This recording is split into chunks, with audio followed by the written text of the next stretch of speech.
हाँ, ये पुराने विचारों को हटाने के लिए आप कुछ कुछ सोच रहे होते हो। हाँ जी, चलिए, कहाँ पहुँचे?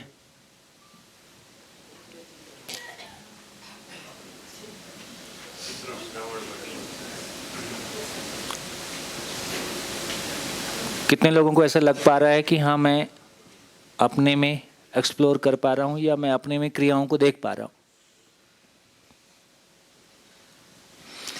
ये अपने में ही देखने का काम है और हमको बहुत भरोसा होता है। आज भी मैं अपनी व्यक्तिगत स्थिति कहूँ तो जितना जीवन क्रिया में और गहराई बनती है उतना ही लगता है अपने घर में आ गए। ये घर वापसी कार्यक्रम है।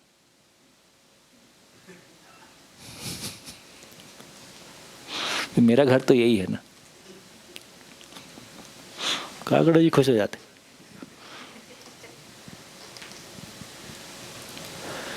हाँ जी, तो देखिए, इस बात पे भी हमारा ध्यान जाता है अब कि जब मैं शरीर से जुड़ी हुई मन के धरातल पे होता हूँ, जब मन में इंद्रियों का आस्वादन की अपेक्षा होती है, उस समय में मन विचार और इच्छा को अपने साथ ले लेना चाहता है। कंट्रोल कहाँ से हो रहा है? मन से कंट्रोल हो रहा है। और मन उस समय यह अपेक्षा करता है कि विचार उसको समर्थन करे और इच्छा पूर्वक उसको पूरा करूं, क्योंकि इच्छा जब भी आस्वादन में, मन में आस्वादन अपेक्षा है, लेकिन इस अपेक्षा को पूरा करना है तो इच्छा पूर्वक, तुलन पूर्वक, विश्लेषण पूर्वक चयन आस्वादन होना होगा। यदि इच्छा उसको नहीं, यदि विचार उसको स्वीकृत नहीं करेगा तो आगे नहीं जाएगा। ऐसी बहुत सारी चीजें हमारे मन में आती है ना, ये कर लूं, विचार कहता है कि नहीं, नहीं संभव है, ठीक नहीं है, तो वहीं से छूट गया। उसके बाद इच्छा में गए, विचार के लेवल पे कुछ पार भी कर लिया तो इच्छा में गए, वहां जाके ड्रॉप हो गया। तो जब हम इंद्रियों से प्रभावित हो, जब मन इंद्रियों से प्रभावित होता है तो उसको पूरा करने के लिए विचार और इच्छा का समर्थन जरूरी है। विचार इच्छा पूर्वक ही उसको पूरा कर पाता है, लेकिन केंद्र कहाँ पे है अभी? मन पे। फिर जब हम किसी विचार पे विश्लेषण कर रहे होते हैं, चाहे नक्सली विचार है या है ना, कोई भी विचार है। अब मेरे को ज़्यादा नक्सली ध्यान आता है क्योंकि मैंने नक्सली विचार थोड़ा किया है। तो उस समय मन और इच्छा का, उसमें मन शामिल ना हो, उससे आस्वादन अपेक्षा ना हो रही हो, आस्वादन अपेक्षा ना बने, तो भी वो ड्रॉप होगा। तो उस समय में मैं विचार पे खड़ा होकर मन और इच्छा को अपने साथ लेना चाहता हूं, लेकिन केंद्र कहाँ पे है? विचार पे। फाइनली यदि कोई इच्छा है, इच्छा का मतलब है एक कार ले आते हैं या और कोई इच्छा, तो उस समय में मन और वृत्ति उसमें समर्पित हुए बिना, तो कुल मिला के हम अपने में जांच सकते हैं कि कब मैं मन पे खड़ा होके विचार और इच्छा का समर्थन लेना चाह रहा हूँ, कब मैं विचार पे खड़े होके मन और इच्छा का समर्थन लेना चाह रहा हूँ, कब मैं इच्छा पे खड़े होके मन और विचार का समर्थन। यदि अपने में देखने का काम शुरू होगा, जो अपने में जो कह रहे हैं ना कि 24 घंटे अपने भाव और विचार के साथ बने रहें, तो 24 घंटा अपने भाव और विचार के साथ बने रहने का अभी का मतलब इतना ही है कि कम से कम मेरा अभी भाव और विचार किस स्तर का है, वो शरीर किस स्तर का है। तो 4.5 क्रिया में मेरे भाव और विचार की स्थिति को मैं देख रहा होता हूँ। फाइनली जब मैं आगे 5.5 में जाऊँगा तो फिर एक्चुअल भाव ऊपर पकड़ में आएगा और विचार नीचे पकड़ में आएगा 4.5 क्रिया में, तब उसको देखेंगे। अभी भाव कौन सा है? संवेदनशीलता का भाव है। जब संवेदनशीलता का भाव है तो 4.5 क्रिया में कहाँ है? वो हित दृष्टि है, वो न्याय दृष्टि है। तो हित दृष्टि और न्याय दृष्टि का विश्लेषण करता हूँ, हित दृष्टि न्याय दृष्टि पूर्वक कोई इच्छा करता हूँ, उसका आस्वादन करता हूँ, उसका चयन करता हूँ, ऐसा व्यवहार कार्य करता हूँ। जब मैं ये भाषा बोल रहा होता हूँ तो आप तक पहुँच रही होती है कि नहीं, कि बीच में कहीं खो जाती है? कितने लोगों तक पहुँचता है? कितने लोगों को बीच में ही खो जाता है? हाथ उठाओ, संकोच नहीं करो, आप तो उठा सकते हैं ना भाई। हाँ, हाथ भी नहीं उठाते। है ना। तो इसका मतलब है कि बार बार सुनने की जरूरत है। इसका इतना ही मतलब हुआ कि बार बार ध्यान देंगे। जीवन क्रिया को तो 2500 बार सुनेंगे, है ना, तो भी स्थिर हो जाए तो कोई बुराई नहीं, क्योंकि ये कोर है हमारा। चलिए, तो कहाँ तक पहुँच गए? चित्रण तक पहुँचे। हमने श्रवण की बात की, हमने मनन की बात की। सबसे पहले क्या बात की? एक भ्रमित मानव में कैसा रहता है सारा 4.5 क्रिया, प्रिय हित लाभ, ठीक है। फिर हमको क्या हुआ? न्याय धर्म सत्य का आस्वादन हुआ। न्याय धर्म सत्य को सुनने के लिए हमने चुना। न्याय धर्म सत्य का आस्वादन हुआ। न्याय धर्म सत्य का तुलनपूर्वक विश्लेषण हुआ, और तुलनपूर्वक विश्लेषण में न्याय धर्म सत्य का चित्रण हुआ, और तुलन के क्रम में ये पहचान लिया कि मेरे निरंतर सुखपूर्वक जीने के लिए, संबंध पूर्वक जीने के लिए, जीवन की सार्थकता के लिए, इस लोक के लिए, परलोक के लिए, मेरे सम्मान के लिए, मेरी पहचान के लिए, मेरी खुशी के लिए, मेरे परिवार की खुशी के लिए, संसार की खुशी के लिए न्याय धर्म सत्य एकमात्र आधार है। जितना गहरा ये स्वीकार हो जाता है ना, उतना अपने भीतर, गहरा का मतलब उतना स्थिर हो जाता है। तो उस आधार पे मेरा चित्रण बदल जाता है। उस आधार पे मेरा तन मन धन का नियोजन बदलने लगता है। अभी तन मन धन का नियोजन कैसे हो रहा था? तो वो अपन क्लियरली नोटिस कर सकते हैं कि हाँ, ये बदल रहा है। कहाँ पहुँच गए? कहाँ पहुँच गए? मनन का मतलब क्या हुआ? कि न्याय धर्म सत्य पूर्वक जीना है, ये प्रायोरिटी में आ गया, और योग्यता है नहीं। क्या होगा? इधर तो प्रिय हित लाभ छूट गया, या उसमें मजा नहीं आता है, और उधर पकड़ में नहीं आ रहा है, तो इसका नाम बेरोजगारी है। तो कुछ दिन ये बेरोजगारी रहेगी ही, इसको स्वीकार किया जाए। पुराना मकान टूट गया है, नया बना नहीं है, तो आप सड़क पे हो, तो कुछ दिन ये सड़क पे रहने वाला काम भी होता है। इसको प्रोसेस ही माना जाए, इसको प्रोसेस के रूप में स्वीकार किया जाए, क्योंकि ऐसा ही होता है ना। एक बच्चा पैदा हुआ होता है किसी परिवार में, और वहीं से उसका from day one, from very moment one से ही वो न्याय धर्म सत्य के पैड पे चलता है, तो उसको एक पुराना मकान गिराने की जरूरत नहीं है। हमको पुराना मकान गिराना पड़ता है क्योंकि हम पता चलता है कि ये मकान उपयोगी नहीं है, तो हमने बहुत मेहनत करके ये अनुपयोगी मकान बनाया है। रूप का मकान, धन का मकान, पद का मकान, बल का मकान, इंद्रियों के मकान। तो जितना भी ये सारा मकान है, इसमें भी जो भी अनवांटेड है, अनुपयोगी है, वो अपने आप ही, है ना, उसको छोड़ने के लिए कुछ करना है कि वो छूट जाता है। तो छोड़ने के लिए कुछ नहीं करता है। इसमें बहुत अच्छा बाबा जी एक शब्द प्रयोग करते थे कि ये वुंडलेस प्रोसेस है, घाव से मुक्त प्रक्रिया है, जिसमें अपने आप को घायल उस तरह से करने की ज़रूरत नहीं है कि आज से संकल्प करता हूँ और आज से मैं ऐसा नहीं बोलूँगा, नहीं सोचूंगा, नहीं करूँगा। ऐसा नहीं कहा जा रहा है। मैं न्याय धर्म सत्य पे को सोचूंगा, तो न्याय धर्म सत्य मेरे चित्रण में आ जाए, न्याय धर्म सत्य मेरी वरीयता में आ जाए, न्याय धर्म सत्य मेरी पहचान में आ जाए, न्याय धर्म सत्य मुझको स्वीकार हो जाए, धर्म में अनुभव हो जाए।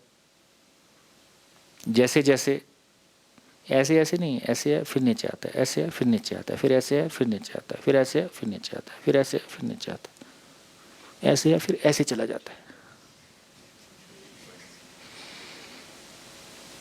मतलब कोई ऐसी चीज नहीं है कि जो बिल्कुल ऐसा हो गया तो अब नीचे नहीं जाए। अनुभव एकमात्र जगह है जहां से नीचे नहीं जाएगा। उसके बाद निरंतरता, उसके बाद रिवर्सेबल नहीं है, है ना। जैसे गठन पूर्णता, क्रिया पूर्णता, तो गठन पूर्णता हो गया, क्रिया पूर्णता के बीच में रिवर्सेबल है ही है। वो पशु शरीर को भी चला सकता है, मानव शरीर को भी चला सकता है, लेकिन जीवन रहेगा वो रिवर्सेबल नहीं है। एक जीवन गठनशील परमाणु से विकास पूर्वक गठन पूर्ण हो गया, अब ये रिवर्सेबल नहीं है। इस बीच में फिर मैं भ्रमित मानव पशु शरीर को चलाऊंगा, मानव शरीर को चलाऊंगा, और जो भी उल्टा पुल्टा होगा उस क्रम में फिर मैं जागृति के लिए जाऊंगा, जागृति के लिए कुछ अच्छा सोचूंगा, फिर पुरानी आदतें हावी हो जाएंगी, तो कुछ कभी ऊपर आऊँगा, कभी नीचे जाऊँगा। इस क्रम में कोई साक्षात्कार हो जाएगा, उससे क्वालिटी थोड़ी सी स्थिर होगी, उस क्रम में बोध की कोई जगह भरेगी, उसको चर्चा करते हैं। तो बोध की कोई एक स्थिति के आने के बाद भी काफ़ी रिलैक्स स्थिति में आ जाते हैं। तो यदि सही अर्थों में कहा जाए तो मानव के लिए सुखी होने की जगह बोध है, उसके नीचे सुखी होने की कोई जगह है नहीं। उसके नीचे क्या है? दुखी ना होने की जगह है, गलतियां ना होने की जगह है, अपनी पहचान के लिए जो हाय हाय हाय हाय हो रहा है इससे मुक्ति की जगह है। तो नेगेटिव वाला पार्ट है वो कम होते जाता है, अपने सम्मान के लिए जो परेशानी है वो कम हो जाती है ना, अपने जीने का रास्ता दिखने लगता है। तो सही अर्थों में कहा जाए तो टिकने की जगह बोध से कम पे नहीं है ना। उसके पहले तैयारी है। जैसे अपन एग्जाम डेज में क्या करते हैं, मन तो सब करते रहता है, नहीं नहीं एग्जाम है पर करना कुछ नहीं, अभी पिक्चर देखने नहीं जाऊंगा, अभी खाना खाने भी कहीं बाहर नहीं जाऊंगा, है ना, और 12-15 घंटे भी पढ़ डालूंगा, है ना। तो एग्ज़ाम की वजह से हम ऐसा कर लेते हैं। तो हमारी भी जागृति की तैयारी है। उस जागृति की तैयारी के अर्थ में हम अनुशासित अपने आप को अनुसरण पूर्वक हम अपने आप को अनुशासित रखते हैं। जागृति के फल के प्रति जितना विश्वास आ जाता है, जितना आवेश से मुक्ति का इस प्रोसेस में आवेश से मुक्ति की जगह बनती है। यदि सही अर्थों में देखें तो बोध के पहले जो सबसे बड़ा आराम है वो आवेश से मुक्ति की जगह है। जितना आवेश से मुक्त होते जाते हैं उतना हल्कापन अपने भीतर आते जाता है। ये हल्केपन का जो फील है, ये जो हल्केपन की जो खुशी है, ये सब पे भारी पड़ती है। सब पे मतलब जितना भी प्रिय हित लाभ का, रूप बल धन पद से पहचान की कामना है, या जितना भी इंद्रियों वाला काम, तो जैसे जैसे वो हल्का पड़ता है वैसे वैसे इसका प्रभाव बढ़ते जाता है। पूर्वाग्रह पूर्वाभ्यास का प्रभाव कम होते जाता है, इसका बलाबल बढ़ते जाता है, उसका कम होते जाता है, और कोई एक स्थिति में थोड़ी अच्छी जगह में आ जाते हैं। आना है, अच्छी जगह में आना है, क्योंकि इच्छा पूर्वक ही होता है ना मानव में जो कुछ होता है।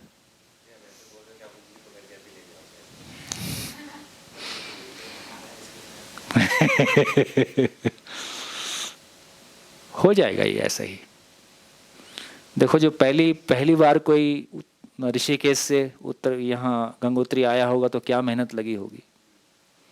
जब ये पर्वत के काट के रास्ते नहीं बने होंगे तो कैसे आया होगा पता नहीं। अभी कैसे आते हैं, एक गाड़ी में बैठते हैं, सुबह से शाम तक पहुंच जाते हैं। यहाँ बताओ, कुछ पता है?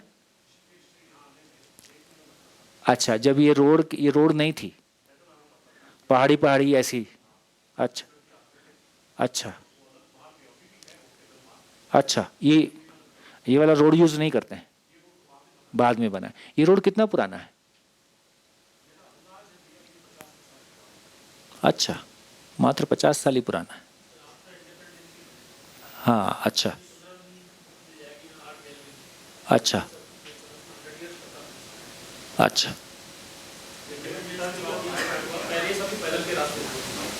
अच्छा,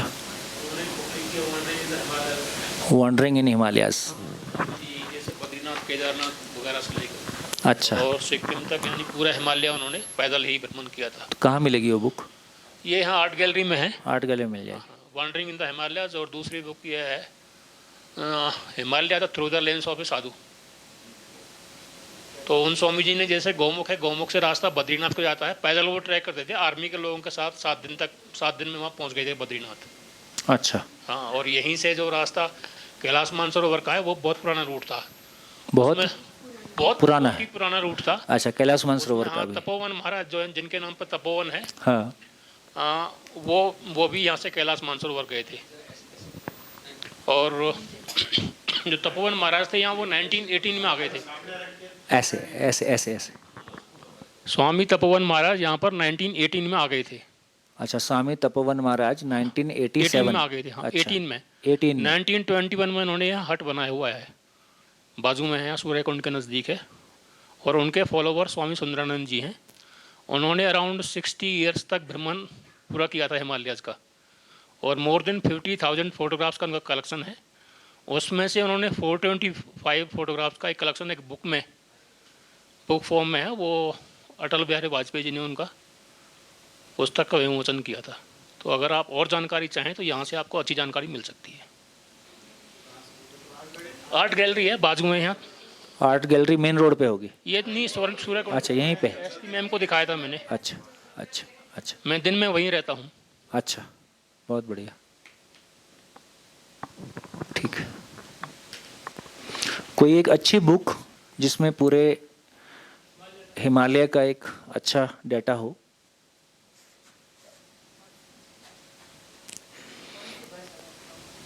हिंदी में होगा, इंग्लिश में है, एक ही लैंग्वेज में, इंग्लिश में। हाँ जी, चलिए, कहाँ बात चल रही? हाँ,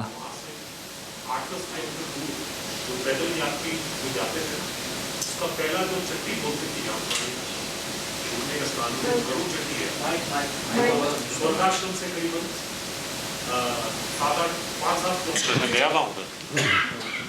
ये जो पैदल रास्ता ऋषिकेश से जाता था तो उसका पहला जो स्टॉप होता था वो गरुड़ चट्टी है। अभी भी वो जगह है, अब तो वो टूरिस्ट स्पॉट हो गया है, वो अलग रूट है। बढ़िया। तो वहां से पैदल आते थे, 1 महीना लगता था बद्रीनाथ पहुंचने में। एंड सर्वाइवल रेट उससे पहले ऐसा बोलते थे कि जितने लोग वहां से निकलते थे उसमें 30-40% लोग ही सर्वाइव करते थे। अच्छा जी। हाँ, यहाँ हिल डायरिया हो जाती थी, बीमार हो जाते थे और मरते बहुत थे। इसलिए ये मानते थे कि जो यहाँ आ गया मतलब वो घर में अपना पूरा क्रियाक्रम करके आते थे, यहाँ का तीर्थ करने आते थे तब। हाँ, बद्रीनाथ।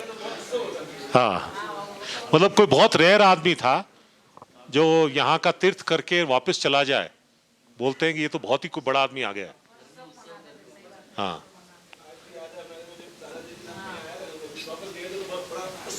उत्सव मनाया गया।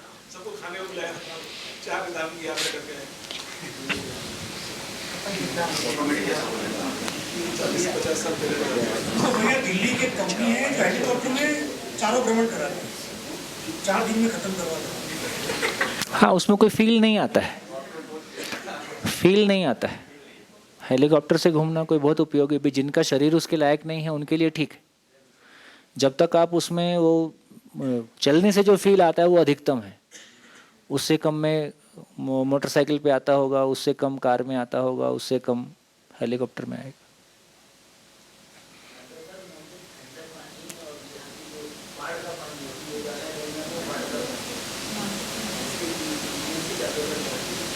अच्छा अच्छा, पानी वानी भी यही पीने मिलता होगा।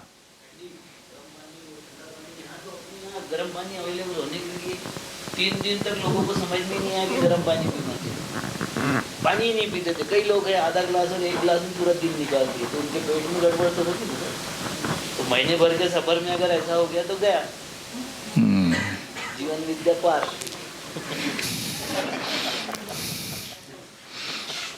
चलिए आगे चलते हैं। तो हम कहाँ पहुँच गए? हम यहाँ पहुँच गए कि मनन का मतलब है कि न्याय धर्म सत्य पूर्वक ही जीना है। न्याय धर्म सत्य पूर्वक ही नहीं आएगा, अभी न्याय धर्म सत्य पूर्वक जीना है, लेकिन जीने की योग्यता नहीं है। जीने की क्या योग्यता नहीं है? कि न्याय धर्म सत्य रूपी वस्तु को मैंने पहचाना नहीं है, दृष्टि आई है, वास्तविकता को नहीं पहचाना है। तो इसका अर्थ है यहाँ से अब इम्पोर्टेंट जर्नी है। देखिए, एक जर्नी वो है जो शब्द से अर्थ की यात्रा है, एक जर्नी वो है जो शब्द से अर्थ की यात्रा है। शब्द से अर्थ की यात्रा का मतलब श्रवण हो गया, शब्द से अर्थ की यात्रा का मतलब श्रवण हो गया कि न्याय धर्म सत्य का। अब मैं जब न्याय धर्म सत्य बोलता हूँ तो मैंने उस पर अकेले में एक दिन पूरा लगाया था ताकि हम न्याय धर्म सत्य को ठीक से अपने में बिठा पाएं। तो सत्य क्या है? व्यापक वस्तु। धर्म क्या है? सह अस्तित्व। न्याय क्या है? इकाइयों की परस्परता, है ना। अखंडता सार्वभौमता के अर्थ में इकाइयों की परस्परता, ये परस्परता हो गई। जब मानव इस अखंडता सार्वभौमता के अर्थ में परस्परता को पहचानता है तो मानव का मानव के साथ में न्याय प्रमाणित होता है, मानव का प्रकृति के साथ में संतुलन प्रमाणित होता है। तो न्याय धर्म सत्य का इतना ही मतलब, एक शब्द में बोलना है तो सह अस्तित्व, उसी को 3 शब्द में बोले तो न्याय धर्म सत्य। हम ये भी कह सकते हैं कि सह-अस्तित्व का आस्वादन, सह-अस्तित्व का चयन, सह-अस्तित्व का आस्वादन, सह-अस्तित्व का तुलनापूर्वक विश्लेषण, सह-अस्तित्व का चित्रण। ये भाषा यूज करें या न्याय धर्म सत्य बोलें, एक ही बात है। ठीक है, तो चलिए देखिए, इसमें मेरे को जो कल एक बात बोला था, 4.5 क्रिया में ही जो सबसे बड़ा श्रम है उस 4.5 क्रिया में ही है। मनन हो जाए यही एक बड़ा काम है। उसके मूल में जाएंगे, जैसे परंपरा में चित्त शुद्धि के लिए अलग से तमाम साधनाएं हैं, तमाम उसका क्रम है ना, वो एक बड़ा पार्ट है। तो यहाँ हम चित्त शुद्धि के लिए क्या कर रहे हैं, कैसे होगा? तो जो कल सूत्र चर्चा किया था कि उपयोगिता पूरकता विधि से जीने पर आवेशों का समन होता है। आवेश ही काम क्रोध लोभ मोह मद मात्सर्य है, यही चित्त में मलिनता है। तो ये ठीक कैसे होगा? क्या ये बात करने से सुनने से ठीक हो जा रहा है? ये नहीं होने वाला है। ये किताब पढ़ने से भी नहीं होने वाला है। ये शिविर लेने से भी नहीं होने वाला है। कैसे हैंडल होगा? बल्कि और उल्टा है। पहले तो रूप बल धन पद का ही अहंकार था, अभी ज्ञान का अहंकार है। ये उससे और करेला ऊपर से नीम चढ़ा है। ये ज्ञान का अहंकार और बड़ा है और सूक्ष्म है, इसकी धार और ज्यादा है और ये पता भी नहीं चलता है। तो मेरे भीतर एक दूसरा जजमेंट काम करने लगता है, इसको ज्यादा समझ में आया कि मुझको ज्यादा समझ में आया, कंपैरिजन। ठीक है, और मुझको ज्यादा समझ में आया है, मैं बेहतर समझता हूं, ये लोग नहीं समझते। इसके लिए बहुत एक जो सेंसिटिव मुद्दा अपन चर्चा किए थे वो ये था कि अनुभव से पहले अपनी ही स्थिति को पहचान पाना मुश्किल काम है। मैं मनन को साक्षात्कार मान सकता हूं, है ना, साक्षात्कार बोध को अनुभव मान सकता हूं, कुछ भी गड़बड़ी हो सकती है। तो अनुभव के पहले अपनी स्थिति को पहचान पाना कि एग्जैक्टली मैं कहां खड़ा हूं, इसमें गलती हो ही सकती है। क्योंकि जब मैं हायर क्लास में चला जाता हूं तब मैं लोअर क्लास का मूल्यांकन कर सकता हूं। तो दूसरे की स्थिति का मूल्यांकन करना ये अपने आप में सबसे ज्यादा फंसने वाला काम है। दूसरे को कितना समझ में आया है ये मूल्यांकित करने का प्रयास शुद्ध रूप से अपने अहंकार के, या तो आपके पास वो करुणा है, आपके पास वो दया है कि दूसरा जहां खड़ा है आप उसको वहां से आगे ले जा सकते हो। बोध से कम में वो देखने की ताकत ही नहीं है कि हम दूसरे के चित्त को यदि चित्त को देखना है तो हमको बोध पे खड़ा होना पड़ेगा। और बोध पे खड़े हैं, है ना, तो अनुभव से कितना दूर है कि नहीं है, अनुभव हुआ है तो बोध पे खड़े होने का पक्का प्रमाण हो गया। यदि पक्की बात करेंगे तो अनुभव पूर्वक फिर दूसरे को गाइड कर सकते हैं, दूसरे की स्थिति को देख सकते हैं। और देखने का प्रयोजन है, हर चीज का कोई प्रयोजन होगा ना। मैं दूसरे की स्थिति को क्यों देखना चाहता हूं? तो मैं दूसरे की स्थिति को इसलिए देखना चाहता हूं कि ताकि मैं उसको गाइड कर सकूं, और वो गाइडेंस चाहता है। कोई गाइडेंस चाहता ही नहीं है तो क्यों देखना है? अपने क्या जरूरत है दूसरे की स्थिति को देखने की? तो अब स्थिति यह है कि यदि मैं बोध पे नहीं खड़ा हूं, जिसको कि यह माने कि अनुभव नहीं हुआ है, तो अनुभव के पहले किसी की स्थिति को आकलन कर पाना का वही मतलब है जो मैं अभी तक गाड़ी और साड़ी के साथ कर रहा था, जो मैं अभी तक कंपैरिजन करके दूसरे को, अपने आप को बड़ा दूसरे को छोटा पहचानना चाहता था। क्योंकि ऐसा पहचानने से मेरे अहंकार का पोषण होता है और वो मेरे लिए थोड़ा सुखदायी जैसा लगता है। तो मेरा एक निवेदन अभी मैं यही कर सकता हूं कि अनुभव के पहले किसी की स्थिति को मूल्यांकित किया जाए, ये संभव नहीं है। ऐसा करने का कोई प्रयास हमारी तरफ से होता है तो ये अपने में पूछ लिया जाए कि मैं ऐसा क्यों कर रहा हूं, फिर क्या करें तब तक। क्योंकि ये चित्त और आदमी चित्त का विकास, ये जीव चेतना से मानव चेतना में गुणात्मक परिवर्तन के इतने डायमेंशन हैं कि हम किसी एक आयाम से आदमी को देख रहे होते हैं। से फॉर एग्जाम्पल, एक आदमी किसी बात को प्रस्तुत करने में बहुत अच्छा है, जरूरी नहीं है कि वो जीने में उतना अच्छा हो। एक आदमी का लोभ वृत्ति काफी नियंत्रित है, जरूरी नहीं है कि उसकी काम वृत्ति वैसा ही नियंत्रित हो। एक आदमी अपनी जॉब के लिए डेड ऑनेस्ट है, इसका बिल्कुल मतलब नहीं है कि वो इंद्रियों में नियंत्रित है। वहां उतना ही घोर लोचा हो सकता है। तो एक व्यक्ति में मान लो इंद्रियों के मामले में नियंत्रित है, लेकिन अपनी पहचान को लेके घोर लोचा हो सकता है। एक लेवल का इंद्रियों में नियंत्रण है, लेकिन अपना अहंकार उसका किसी भी लेवल का हो सकता है। और प्राण भय कैसे काम करेगा, ये जब प्राण संकट आता है तभी पता चलता है ना। बोलते समय तो ठीक ही लगता है कि हाँ प्राण भय नहीं होगा, जब आमना सामना होता है तभी पता चलता है कि मेरा स्थिति कैसा है।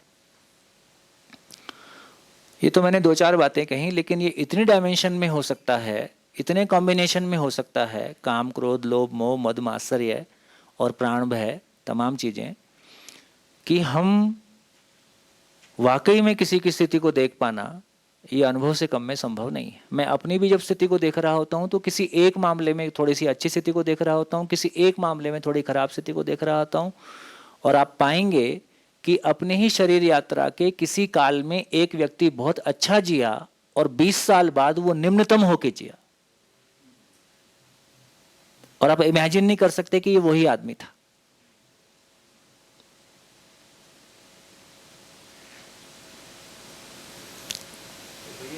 फिर उस जब ये प्रोसेस में होते हैं तो माइक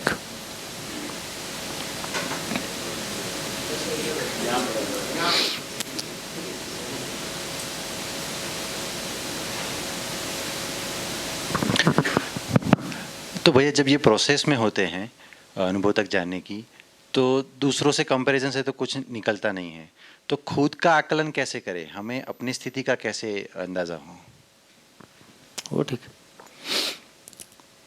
तो अब करें क्या में मेरे को दूसरे की स्थिति ज़्यादा समझ में आएगी कि अपनी स्थिति ज़्यादा समझ में आएगी? तो अपनी स्थिति का मुझको भाव और विचार की क्वालिटी से पता चलता है। जब मैं दूसरे को देखता हूं तो मेरे को शरीर दिखाई देता है कि संबंध दिखाई देता है, तो मुझको पता चलता है कि क्या हो रहा है ना। 24 घंटे मेरा भाव और विचार का क्वालिटी में लक्ष्य कितना समाया हुआ है, लक्ष्य के अर्थ में कितना रहता है, ये पता चलेगा कि नहीं चलेगा? तो इस धरती पे सभी मानव समाधानित हो जाएं, सभी परिवार समृद्ध हो जाएं, है ना, समाज भय से मुक्त हो जाए, तो इसके लिए यदि ये केवल मेरी चाहना है या ये मेरी योजना है, चाहना और योजना में कोई फर्क होता है कि नहीं होता है? चाहना प्रकृति सहज है, वो थोड़ी सी ढीली हो सकती है, थोड़ा तीव्र हो सकती है, लेकिन फाइनली योजना क्या है? जब योजना की बात आएगी तो मेरी योग्यता का सवाल आएगा, सामने वाले की योग्यता का सवाल आएगा, परिस्थितियां आएंगी, सब कुछ बीच में आएंगी, और फिर उसमें एक ट्रांजिशन होगा, और योग संयोग स्नेह सहयोग सारा उसमें शामिल होगा। तो इसका मतलब है कि जब हम योजना की बात कर रहे हैं तो हम उस फिर जर्नी पे निकल गए हैं, तो उसके लिए मेरा तन मन धन कैसा लग रहा है, उसके लिए 9 से 5 में क्या करता हूँ आपको पता चलेगा। 9 से 5 में मैं जो करता हूँ मैं वही हूँ, बाकी मेरी चाहना में हो सकता है, बाकी मेरी हो सकता है अगले कुछ सालों में वो उतरेगा, लेकिन अभी तो ऐसा ही है। प्रमाण के रूप में क्या माना जाए? प्रमाण के रूप में इतना ही माना जाए कि जो मैं 9 से 5 में कर रहा हूँ मैं वही हूँ। कल जो नई चीज आएगी, प्रमाण का मतलब ये अनुभव प्रमाण की बात नहीं कर रहा हूँ, जनरल बात कर रहा हूँ। तो जो बात कह रहा था कि वो ये कि मुझको अपनी स्थिति का पता चलता है जितना अनुभव की रोशनी में। अध्ययन का मतलब ही है कि अनुभव की रोशनी में क्या कर रहा हूँ, क्यों कर रहा हूँ। यदि अनुभव की रोशनी मेरे पास आ गई तो अस्तित्व क्यों है, कैसा है, मैं क्यों हूँ, कैसा हूँ, और मानवीय आचरण का स्वरूप क्या है, तो मैं हर जगह में अपनी स्थिति को पहचान सकता हूँ कि हाँ अस्तित्व क्यों है, कैसा है, इस बारे में क्या सूचना मेरे पास आई है, उस सूचना पे मुझको कितना भरोसा है ना, वो मेरे आचरण में कितना रिफ्लेक्ट होता है। तो ये सारी सूचना को, तो इसका मतलब है कि अनुभव की रोशनी का मतलब है कि न्याय धर्म सत्य का तर्कपूर्वक चित्रित हो जाना, ये अनुभव की रोशनी। अब मेरे को बार बार किताब के पन्ने नहीं उठाने पड़ते हैं, वो रोशनी सॉफ्टवेयर इंस्टॉल हो गया है। लेकिन अब सॉफ्टवेयर काम करना शुरू करता है तो न्याय धर्म सत्य और प्रिय हित लाभ में आपस में जूझना हो जाता है। फिर मेरे को यह भी पता चलता है कि कब प्रिय हित लाभ हावी होता है, कब न्याय धर्म सत्य ठीक चलता है, इसका ड्यूरेशन कितना है, इसकी फ्रीक्वेंसी कितनी है, फ्लक्चुएशन कितना है। तो पता चलता है कि महीने में 15 दिन ठीक निकल रहा है, उसके बाद कुछ गड़बड़ हो जा रहा है, फिर पता चलता है कि नहीं 2 दिन, है ना। इस सब कुछ को हम नोटिस कर पाते हैं। कभी पता चलता है कि 3 महीने एकदम शानदार बीते, उसके बाद पता चला कि फिर भैंस गई पानी में। तो ये जो योजना है, क्योंकि कल्पनाशील मतलब आशा विचार इच्छा की जो स्पष्ट गति है उसको योजना बोलते हैं, पर अब तक तो वो डेवलप नहीं हुई होती है। नहीं। तो फिर ये योजना आशा कैसे विचार इच्छा का स्पष्ट गति अनुभव मूलक विधि से है, फाइनली वो अनुभव मूलक विधि से। Okay okay got it. लेकिन 0 और 1 भी नहीं है। यदि प्रिय हित लाभ की कल्पना थी और न्याय धर्म सत्य प्रायोरिटी में आ गया है, तो कल्पनाशीलता में कुछ बदलेगा कि नहीं बदलेगा? बदल ही जाता है। गलती करने की मानसिकता कम होती जाती है, गलतियां कम होती जाती हैं, फ्रीक्वेंसी ड्यूरेशन कम होता जाता है ना। ये तो हमको दिखाई देता ही है। तो 0 और 1 नहीं है। इसका मतलब है कि यदि बहुत अच्छे से तुलन हो गया है, यदि सही अर्थों में हो रहा है तुलन, उसका मतलब है कि वो साक्षात्कार को कनेक्ट करेगा, तो उसमें और स्थिरता आएगी। तो वो तो क्रम है। तो जो बात अपनी हो रही थी कि अनुभव के पहले दूसरे की स्थिति का मूल्यांकन मैं क्यों कर रहा हूं, पहले अपने आप से पूछ लो। 2 ही स्थितियां हो सकती हैं, या तो मैं दूसरे के साथ दूसरे को सहयोग देने की स्थिति में हूं, उसकी जागृति में सहयोग देने की स्थिति में हूं इसलिए कर रहा हूं, या फिर वो कंपैरिजन मोड में जाएगा। खैर, तो एक बात तो ये समझ में आ गया कि अनुभव के पहले दूसरे की स्थिति का मूल्यांकन करना है कि नहीं करना है ना। करना है तो वो आपकी मौज है। हाँ, यहाँ से तो कोई प्रवचन है नहीं कि भाई नहीं करना चाहिए। आपके दुखी होने की इच्छा है और दूसरों को दुखी करने की इच्छा है तो कुछ कर ही सकते हो। फिर क्या करें? तो स्वयं की स्थिति और गति का मूल्यांकन हम करेंगे ही। स्वयं की स्थिति और गति के मूल्यांकन में मुझको काफ़ी कुछ जितनी सूचना आ जाती है, यदि मेरे भीतर वो सूचना की क्लैरिटी है, तो मैं मेरे को कुछ समझ में आता है। और गति मतलब मैं किस कार्यक्रम में लगा हुआ हूँ। तो मैं जिस कार्यक्रम में लगा हुआ हूँ, जिस कार्यक्रम, सबकी रुचि अलग अलग है। किसी का मन करेगा मैं स्कूल ही चलाऊंगा, किसी का मन करेगा मैं कंटेंट डेवलपमेंट करूंगा, किसी का मन करेगा मैं गर्भ संस्कार पे काम करूंगा, किसी का मन करेगा कुछ और, है ना, फिनिशिंग स्कूल हैप्पी, है ना, फॉर मैरिड कपल्स के लिए चलाऊंगा। तो अनेक कार्यक्रम हो सकते हैं। तो इसका मतलब ये है कि जिस तरह की रुचि मेरे को कार्यक्रम में है, तो मैं दूसरे की, चाहे मेरे को रुचि नहीं सही लेकिन कोई कुछ कर ही रहा है, तो मैं दूसरे की गति के आधार पे उसका मूल्यांकन कर सकता हूँ। उसने अपने तन मन धन का नियोजन कैसे किया है, तो हमको फिजिकली दिखता है। तो किसी ने अपने तन मन धन का नियोजन किस भी डायरेक्शन में किया है, दर्शन की रोशनी में, शिक्षा में, स्वास्थ्य में, है ना, विनिमय में, न्याय में, है ना, किसी भी आयाम में उसने तन मन धन का नियोजन किया है, तो मैं उसका सम्मान कर पाऊँ कि नहीं कर पाऊँ। और सम्मान नहीं कर पा रहा हूँ तो फिर अपने आप से पूछूं कि क्यों नहीं कर पा रहा हूँ।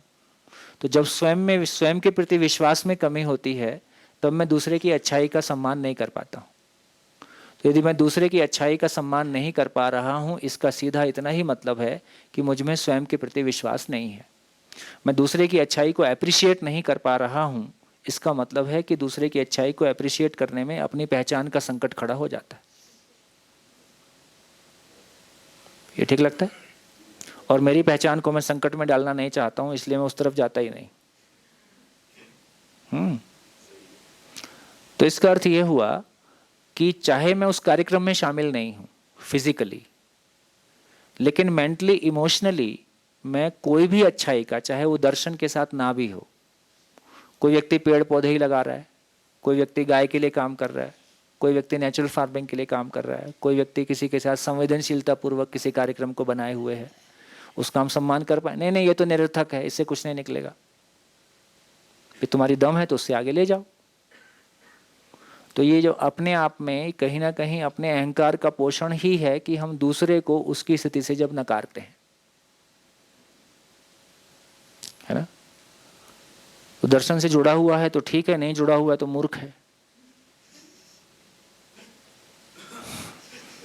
तो मेरा तो ऐसा बहुत क्लियर मानना है कि दर्शन से जुड़ा हुआ व्यक्ति मूर्ख हो सकता है और बिना जुड़ा हुआ ठीक हो सकता है। इसलिए जब जो शादी ब्याह की बात आती है तो मैं तो बिल्कुल कहता हूं भैया दर्शन से जुड़ा हुआ मत ढूंढो तुम। हाँ यार, ये लड़की ढूंढने का कार्यक्रम नहीं है। सहज रूप में अपने परिवार की सहमति से, अपने वातावरण में जिसमें आपकी सहमति हो, आपके परिवार की सहमति हो, सहज रूप से वहाँ करो। जो आएगा मानव ही आएगा, उसको शिविर कराएंगे, अध्ययन कराएंगे, सब ठीक हो जाएगा। अच्छा, नए को जब आता है उसको शिविर कराना, अध्ययन कराने का कलर अलग चढ़ता है। ये जो पुराना वाला है ना, ये ज्यादा खतरनाक हो जाता है। तो नए वाले के साथ शुरू करना ज्यादा अच्छा है। कि जो पुराना वाला रहता है ना, वो ग्रुप की बहुत सारी कमियां भी देखते रहता है। वो हाँ पता है तुम क्या करते हो। भैया स्वयं में विश्वास आएगा तो कोई भी मानव होगा उसके साथ और क्या, मानव पे भरोसा किया जाए। देखो मैंने सूत्र बताया था, कंटेंट के प्रति विश्वास, से गुरु के प्रति विश्वास, से अस्तित्व के प्रति विश्वास, से स्वयं के प्रति विश्वास। ये ट्रैक ऐसे ही जाएगा। हाँ, स्वयं की व्यवस्था को समझना ही स्वयं के प्रति विश्वास है। जो जिसके पास है उसको बांटेगा ही। तो क्या समझ में आया? दूसरे की स्थिति का मूल्यांकन करना है कि गति का मूल्यांकन करना है? अपनी स्थिति गति का मूल्यांकन करना है, दूसरे का केवल गति का मूल्यांकन करना है और उसमें भागीदार होना है। उपयोगिता पूरकता विधि से सभी आवेशों का शमन होता है। उपयोगिता पूरकता विधि से, है ना, इसका मतलब है कि अस्तित्व में कोई लीडरशिप नहीं है। हर इकाई स्वयं में व्यवस्था है, व्यवस्था में भागीदार है। तो मैं भी आज वेणु भाई से चर्चा हो रही थी, जैसे वो बेल्ट रहती है ना फैक्ट्री में, कन्वेयर बेल्ट, उसके ऊपर वो पार्ट चलते रहता है ना। हर व्यक्ति अपने अपने हिस्से का काम उसमें कर देता है और बेल्ट आगे बढ़ जाती है, फिर दूसरा अपने हिस्से का काम कर देता है, बेल्ट आगे बढ़ जाती है। ये अस्तित्व पूरा असेंबली लाइन नहीं है। हमको अपने हिस्से का काम भर करना है, मुक्त हो जाना है। ना पूरे समाज को बदल देने की जिम्मेदारी हमारी है, ना किसी ग्रुप को लीड करने की जिम्मेदारी हमारी है ना। ये लीडरशिप और ये ठेका, ये कुछ भी अस्तित्व में नहीं है। केवल स्वयं में व्यवस्था, व्यवस्था में भागीदारी का स्वरूप है। ना हमको दूसरों को चलाना है, हमको चलना है, तृप्ति के साथ अपना भागीदारी करना है, और दूसरे को अपने भागीदारी के लिए जो स्पष्टता की यदि उसकी चाहना है तो यदि अपनी है तो उसके साथ मिलके कर देना है। तो इतने में सरल और सहज रह के, सरल और सहज होंगे तो अपने भीतर की ग्रोथ आएगी। किसी को हाँकने की प्रवृत्ति होगी तो अपने भीतर की ग्रोथ नहीं आएगी। तो मेरे को तो इसमें कुल मिला के साधना क्या है? तो न्यायपूर्वक जीना ही साधना है। पूरे दर्शन का यदि एक लाइन है, यदि कोर लाइन है, और मानव की जिंदगी का पूरा कोर लाइन है, और पूरे मानव की परिभाषा है, मानव न्यायिक सामाजिक इकाई है। पूरे अस्तित्व का जो परस्परता है वो न्याय के अर्थ में है, अखंडता सार्वभौमता के अर्थ में व्यवस्था की पहचान है और उसका निर्वाह है। तो मैं उस स्वरूप में हो जाऊं तो न्याय धर्म सत्य का विचार, जब धर्म बोल रहे हैं तो उसमें न्याय समाहित है, जब धर्म बोल रहे हैं तो उसमें न्याय समाहित है, जब सत्य बोल रहे हैं तो सब एक ही कहानी है, अलग अलग एंगल से भर देखने की बात है। तो मूल में ये कह रहे हैं कि अस्तित्व की बारात निकली है और मेरे को केवल उसमें शामिल होना है।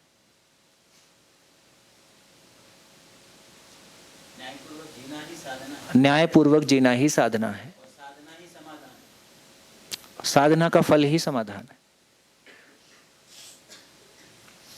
तो जो उपासना है ना, जो इसमें साधना है, तो न्यायपूर्वक जीना, स्वयं के साथ न्याय करना। स्वयं के साथ न्याय करने का मतलब अपने में लीकेज को रोक देना। लीकेज हो रहा है तो अन्याय है। तो क्रिया शक्ति, इच्छा शक्ति, ज्ञान शक्ति का जागरण।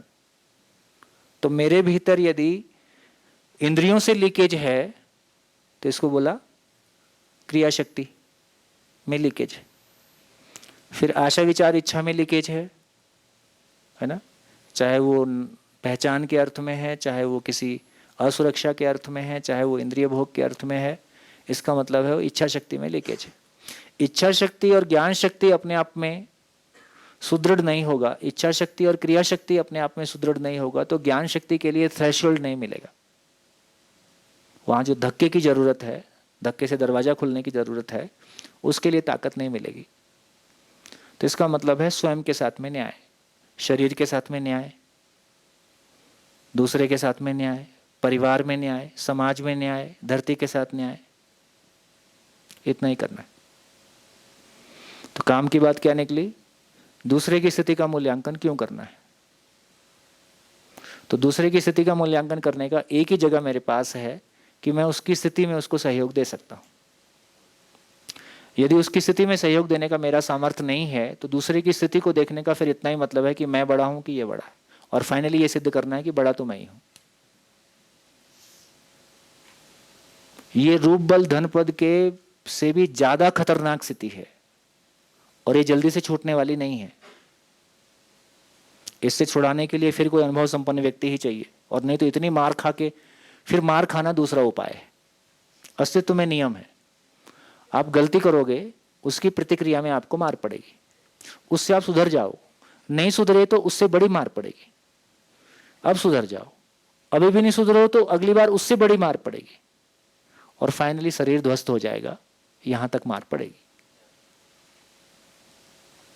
फिर अवसर अगली शरीर यात्रा के लिए मिलेगा। प्रकृति बहुत उदार है, तो बोले तुम इस शरीर यात्रा में तो इस लायक नहीं हो, तुमको अगली शरीर यात्रा में अवसर मिलेगा। तो मैं इस बात को बहुत ईमानदारी से कहना चाहता हूँ, बहुत दिल से कहना चाहता हूँ, जाने अनजाने ये गलती हमारे बीच हुई है कि हम एक दूसरे की स्थिति का मूल्यांकन कर रहे हैं और उसके आधार पर अपने आप को बड़ा बनाने का प्रयास कर रहे हैं, और इस दुर्घटना में हमारे गति रुका हुआ है। हम शब्द से अर्थ में ही मूल्यांकन, अच्छा इसको तो इसका स्पष्ट अर्थ पता नहीं है, तो अभी कुछ पता नहीं, ये तो बोल भी नहीं पा रहा है, तो कुछ भी पता नहीं। तो आप चाहे शब्द दर्शन का शब्द से अर्थ की व्याख्या करने में प्रकांड पंडित हो जाओ, आपका जीना अच्छा नहीं होगा, इसकी पूरी संभावना है। जीना अच्छा होने की शर्त अलग है, वहां तर्क काम नहीं आ रहा है। सूचना को समझने के लिए आवश्यकता है तर्क की, लेकिन जीना तो भावपूर्वक होता है। तो कई बार भाव प्रधान व्यक्ति बेहतर जी जाता है। ये तर्क और ये व्याख्या और ये उसकी इधर की है ना, इधर का तार उधर का तार पकड़ा, इसकी व्याख्या किया उसका व्याख्या किया, है ना। तो इस शास्त्रार्थ में जो अहंकार का पोषण है वो भी एक रोग है, और शास्त्र में फिर मैं और एक टीका लिख दूं, ये उससे बड़ा रोग है। दो लोगों को ना ये दर्शन जैसा लिखा है ऐसा समझ में नहीं आ रहा है, तो मेरी ये योग्यता बन गई है कि मैं इसको बेहतर लिख सकता हूं ताकि लोगों को समझ में आ जाए। तो लोगों को समझने के लायक आसान बनाना है कि अपने में आसान हो जाना है, ताकि जीना आसान है ये दिख जाए। तो अनुभव मूलक प्रस्तुति का कोई विकल्प नहीं है। अनुभव के पहले मैं कुछ भी लिखने जाऊं तो क्या लिखूंगा? भ्रमित ना भी हूं तो भी वो चित्त मेरे पास नहीं है, वो बोध, वो स्थिति मेरे पास नहीं है जहां से अस्तित्व प्रकट होता है। अस्तित्व का प्रकटन की योग्यता, अस्तित्व के प्रकटन की फाइनल योग्यता अनुभव मूलक विधि से है। बोध में भी कोई गुंजाइश रही जाएगी, क्योंकि फाइनल जो बोध जिसको कह रहे हैं वो जानना मानना का संतुलन बिंदु को बोध कह रहे हैं, जानना मानना का तृप्ति बिंदु को अनुभव कह रहे हैं। तृप्ति के बिना पूर्णता नहीं है। बोध में जानकारी वही है, लेकिन जो प्रस्तुत करने का तरीका होगा तृप्ति नहीं है, और तृप्ति के बिना कोई प्रस्तुति नहीं है, मतलब उस लेवल की प्रस्तुति नहीं आएगी। तो आत्मा में अनुभव के बिना मानव जाति को कोई ऑथेंटिक डॉक्यूमेंट दिया जा सके, ये संभावना नहीं है। इसलिए आदरणीय नागराज जी ने इस बात पे भी ध्यान दिलाया कि अनुभव के पहले इस पे कोई टीका लिखने की जरूरत नहीं है, और अनुभव के बाद क्या लिखोगे, जैसा है ऐसा ही रहेगा। तो भैया कोई लिखना हम शिविर के लिए क्या बोल रहे हैं भैया? शिविर का चाहे वीडियो है चाहे ऑडियो है, शिविर की हैसियत अभी इतनी ही है कि आदरणीय नागराज जी के द्वारा लिखा हुआ और बोला गया कंटेंट को समझने की हमारी योग्यता बन जाए, तो कम से कम हमारी जर्नी का ब्रेक इवन पॉइंट आ गया। जिस दिन आपको बुक्स में और आदरणीय नागराज जी के बोले हुए में रुचि आनी शुरू हो गई, उसको समझने में मजा आना शुरू हो गया, जैसे अभी शिविर में मजा आता है ना। तो ये उसका एक स्टेप है। तो उससे कम में अपनी स्थिरता नहीं बनती है, उससे कम में अपनी स्थिरता नहीं बनती। तो सारी चर्चा का सार क्या निकला?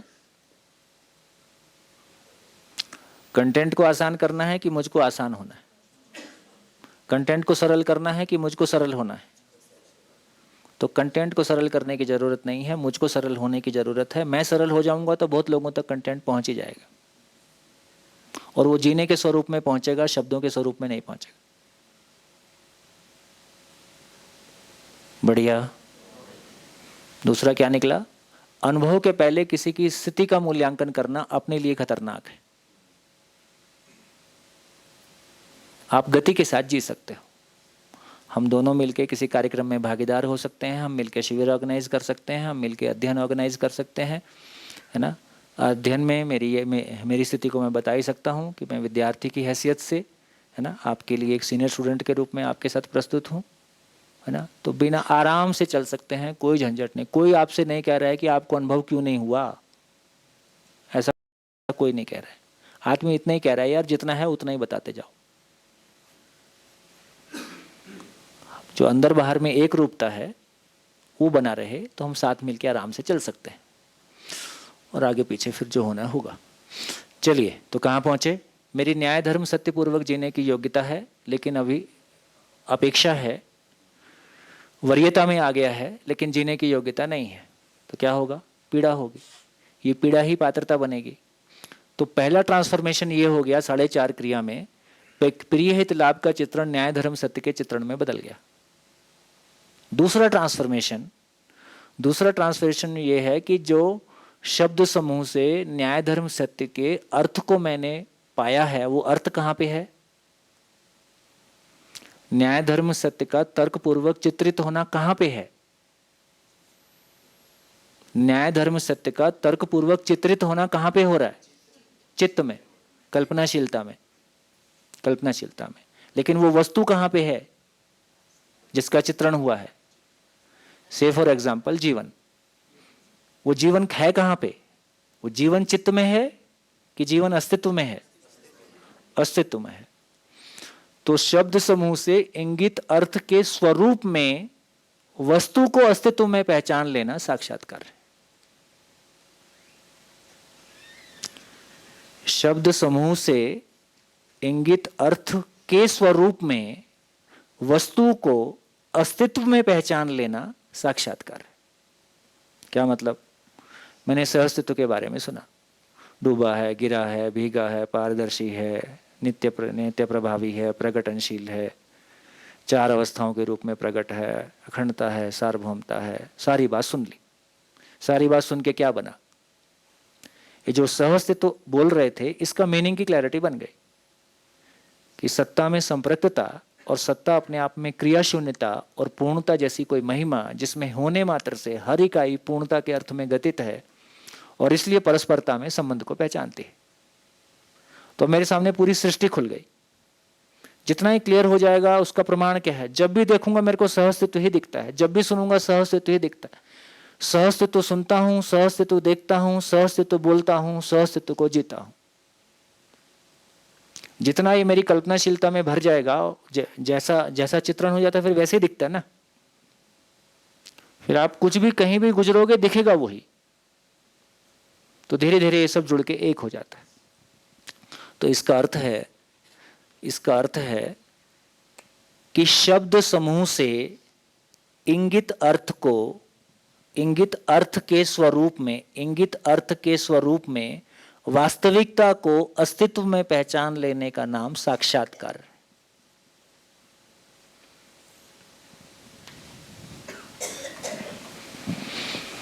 साक्षात्कार शुरू होने के पहले एक लेवल का चित्त शुद्धि की जरूरत है ही, उससे कम में विंडो नहीं खुलेगा। लेकिन साक्षात्कार शुरू होने के पहले ही कंप्लीट चित्त शुद्धि हो गया, ऐसा भी नहीं है। फिर दोनों काम ये साथ साथ चलते हैं। साक्षात्कार अपने तरह से अपना प्रभाव काम करता है, साक्षात्कार के प्रभाव से चित्त और शुद्ध होता है, चित्त शुद्ध होने से ये और बढ़ता है, ये ऐसा एक दूसरे को सपोर्ट करते रहते हैं।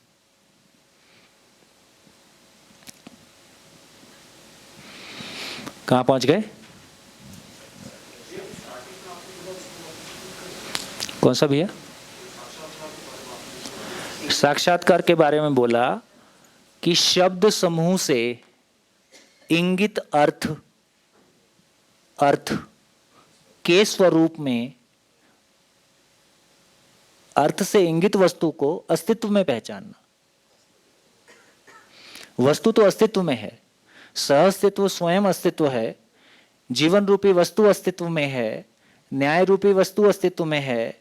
तो न्याय धर्म सत्य रूपी वास्तविकता को अस्तित्व में पहचान लेना, जिसके अर्थ को मैंने चित्रण में पहचाना। तो अर्थ कहां रहेगा? कल्पनाशीलता में। वास्तविकता कहां है? अस्तित्व में।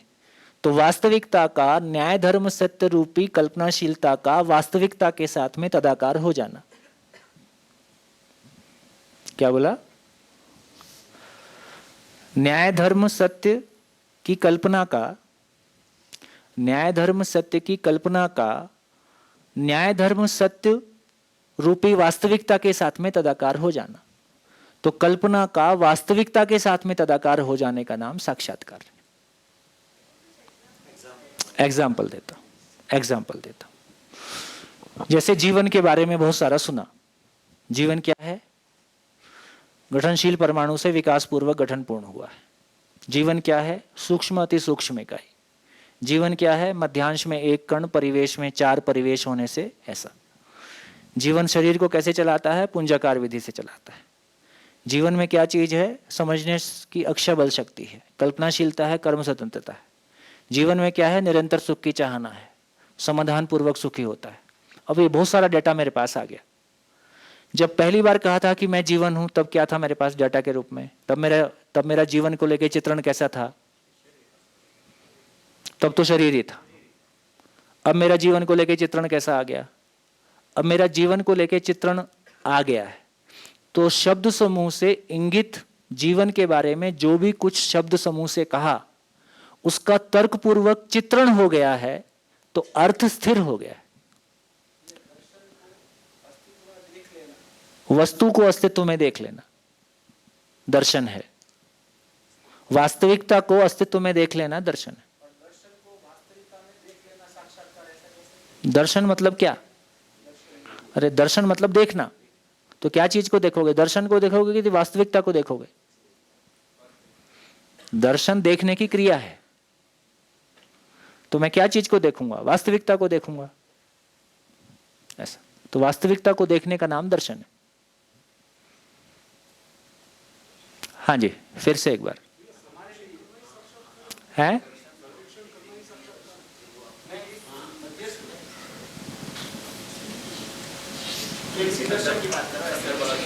सही अर्थों में कहेंगे तो वो स्वनिरीक्षण की ताकत है।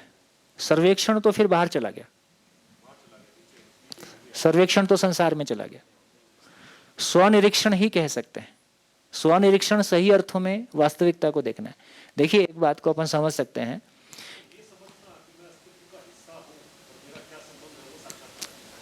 नहीं, हाँ, मतलब भाषा में ऐसा कहना चाहें, कह ही सकते हैं। एक मिनट, इसको रोकता हूं। एक मिनट, रुक जाओ भाई, रुक जाओ। मन के पास ये पहले अपन समझ लें कि किसको अपन कह रहे हैं, कि मन कैसे तदाकार होता है और तदाकार पूर्वक हम कैसे वास्तविकता को पहचानते हैं। पहले उस क्रिया को पहचान लें। तो मन की ताकत है कि वो भौतिक रासायनिक वस्तुओं के साथ तदाकार हो सकता है। इसलिए ही चाहे जागृत जीवन हो चाहे भ्रमित जीवन हो, वो मन पूर्वक ही शरीर को चलाएगा, मन ही शरीर को चलाता है। क्योंकि ये मन की ताकत है, इसकी फैकल्टी की ये विशेष योग्यता है कि वो भौतिक रासायनिक वस्तु के साथ तदाकार हो सकता है। तो मन भौतिक रासायनिक वस्तु के साथ तदाकार हो सकता है, इसलिए हम अपने नाम को पहचानते हैं। इसलिए ही मैं इस शरीर को चला रहा हूं। इसलिए जब मन इंद्रियों को भोगता है तो उस क्षण में इंद्रियों के स्वरूप में हो जाता है। कोई भी खाने की चीज जीभ पे रखी है, उस समय मैं कहां हूं? उस समय मैं जीभ के स्वरूप में हो गया हूं। मैं ही जीभ के स्वरूप में होता हूं। मैं जिस इंद्रिय को भोग रहा होता हूं, मैं उसके स्वरूप में होता हूं, मैं उसके साथ में तदाकार होता हूं। इसको वापस करके देखते हैं। जीभ पे कुछ रखा है और आपकी चिंता में कुछ चल रहा है। अब तो आपको यह भी पता नहीं चला कि नमक कम था कि ज्यादा था। जब तक मैं तदाकार नहीं हुआ, तब तक मैं जीभ पे रखने को भी नहीं पहचान रहा हूं। इसलिए तदाकार होने से कम में जब हम कहते हैं कि इंद्रियों की परिभाषा है कि वो इच्छा अनुसार द्रवित होने वाले अंग हैं। तो जब तक इच्छा के साथ इच्छा इंद्रिय के साथ नहीं जुड़ी, इच्छा का इंद्रिय के साथ जुड़ना ही तदाकार होना है। इच्छा एक इंद्रिय के साथ जुड़ गई, जीव के साथ जुड़ गई, तो उस समय कल्पनाशीलता जीव के स्वरूप में हो गई। आशा विचार इच्छा उस जीव के साथ जुड़ गई, है ना। तो मेरे को आंख के साथ जुड़ गई तो कुछ दिखाई देता है, शरीर के पैर के साथ जुड़ गई तो मैं चल पाता हूं, है ना।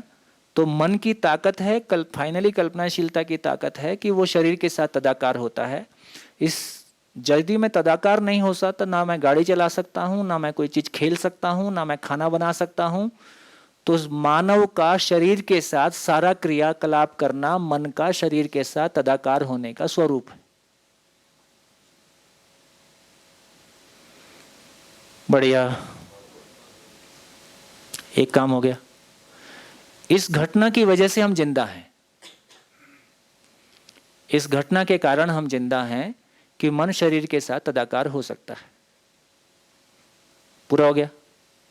अब आगे चित्त की ये ताकत है, चित्त में स्थिति की ये ताकत है कि वो निरंतर वस्तुओं के साथ तदाकार होता है। चित्त में जो स्थिति है उसकी ये ताकत है कि वो निरंतर वस्तुओं के साथ तदाकार हो सकता है। तो सहअस्तित्व एक निरंतर वस्तु है, जीवन एक निरंतर वस्तु है ना। जीवन का स्वभाव धर्म एक निरंतर वस्तु है, चारों अवस्थाओं का स्वभाव धर्म एक निरंतर वस्तु है। तो निरंतर जो कुछ निरंतर है, जो परिवर्तनशील है, उसको मन पहचानता है। जो निरंतर है उसको पहचानने की ताकत चित्त से शुरू होती है। तो चित्त निरंतर वास्तविकताओं को पहचानता है। एग्जाम्पल, जैसे हमने कहा कि सहअस्तित्व के बारे में बहुत सारी चर्चा किया, तो सहअस्तित्व का अर्थ कहाँ स्थिर हो गया? कल्पनाशीलता में। सहअस्तित्व कहाँ है? अस्तित्व में। तो कल्पनाशीलता का अस्तित्व के साथ तदाकार हो जाना और सहअस्तित्व को अस्तित्व में पहचान लेना, ये पहचान लेने का नाम साक्षात्कार है। जीवन के बारे सारा अर्थ कहाँ स्थिर है? कल्पनाशीलता में, चित्त में। तो कल्पनाशीलता में जो जीवन का अर्थ स्थिर हुआ है, उस अर्थ के स्वरूप में वास्तविकता अस्तित्व में जीवन स्वयं है, मैं स्वयं हूं।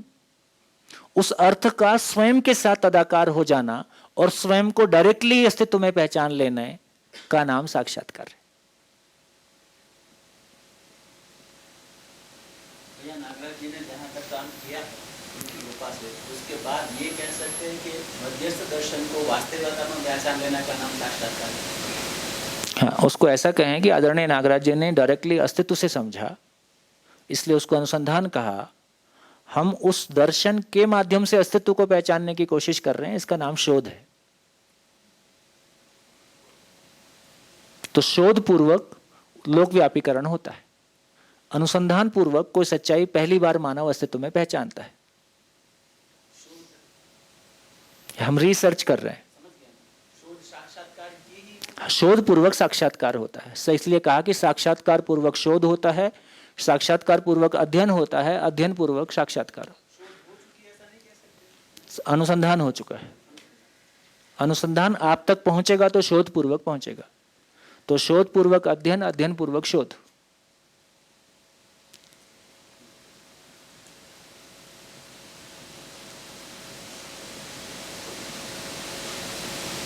बढ़िया है ना। तो कहां पहुंच गए? तो साक्षात्कार का वस्तु क्या है? साक्षात्कार क्या चीज का साक्षात्कार होता है? तो सहअस्तित्व का साक्षात्कार होता है। सहअस्तित्व में मैं जीवन हूं, इसका साक्षात्कार होता है। जीवन का स्वभाव धर्म, जीवन खुलते ही जीवन का स्वभाव धर्म खुलेगा। सुख की निरंतरता, सुख की निरंतरता अपने में स्वीकार हो जाए, ये अलग मानसिक धरातल है। वो टुकड़े टुकड़े गैंग अलग है। टुकड़े टुकड़े जोड़ के सुख की निरंतरता हो जाएगी। अभी हमारा सुख की निरंतरता का वो चेतना का स्तर वो वहां हो जाए जहां शरीर की, जहां ये स्वीकार हो जाए कि शरीर से जुड़ा हुआ सम्मान, पहचान और इंद्रियों का सुख से कोई लेन देन नहीं है। शरीर से जुड़ा हुआ इंद्रिय सुख और शरीर से जुड़ा हुआ पहचान, सम्मान का जो भी संसार था, इसका सुख से कोई लेन देन नहीं है। क्लियर? जैसे मैं और आप अलग अलग हैं, ऐसे ये दो चीजें अलग अलग है। अभी का सुख सुख नहीं है, शरीर की अनुकूलता है, उसको कहें सुविधा है। वो सुख नहीं है, वो सुविधा है, वो सुख है ही नहीं, बिल्कुल अपेक्षा है। इंद्रियों का महिमा ये है, इसलिए इसको संवेदना कहा गया कि सुख से हमारा परिचय तो करा दिया, लेकिन उसमें निरंतरता नहीं है। यही पीड़ा है, इसी का नाम वेदना है, जो पूर्णता के अर्थ में है, इसलिए इसका नाम संवेदना है। इंद्रिय सुख को संवेदना भी कहा है। इंद्रिय सुख को संवेदना कहने का मतलब है कि इंद्रिय सुख की महिमा है कि उसने सुख से परिचय करा दिया।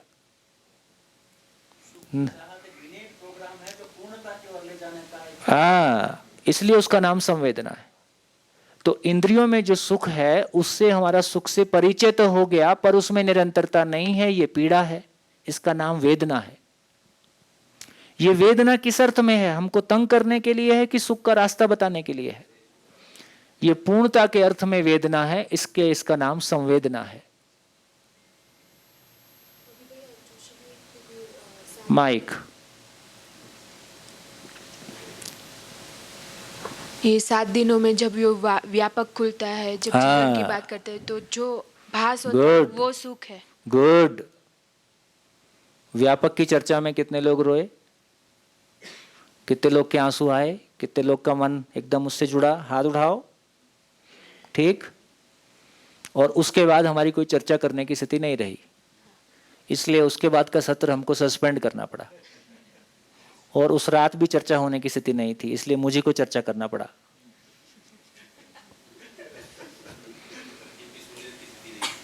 हाँ तो इससे हमारा ध्यान इस बात पे आता है कि हम किसी अपने की जब मौत पे जाते हैं तो शब्द काम करना बंद कर देते हैं। तो बहुत गम के क्षणों में भी एक तरह का अभाव है, बहुत अभाव के क्षणों में और बहुत भाव के क्षणों में शब्द गायब है। इसलिए फिर कोई चर्चा ठीक नहीं। फिर विचार से हम ऊंचे धरातल पे चले गए। तो जिस धरातल पे चले गए हैं वहां विचार सुनने उनने में की रुचि नहीं है, अब उसको फील करने में ज्यादा रुचि है। तो जो सहअस्तित्व में व्यापक वस्तु का एहसास हमको आता है, सहअस्तित्व का एहसास हमको आता है, व्यापक वस्तु अपने आप में सुखप्रद वस्तु है, इसलिए उसको शुद्ध कहा है। शुद्ध मतलब सुखप्रद है ना। हमने कहा कि क्या चीज है? भाव क्या है? भाव की स्वीकृति भाव है।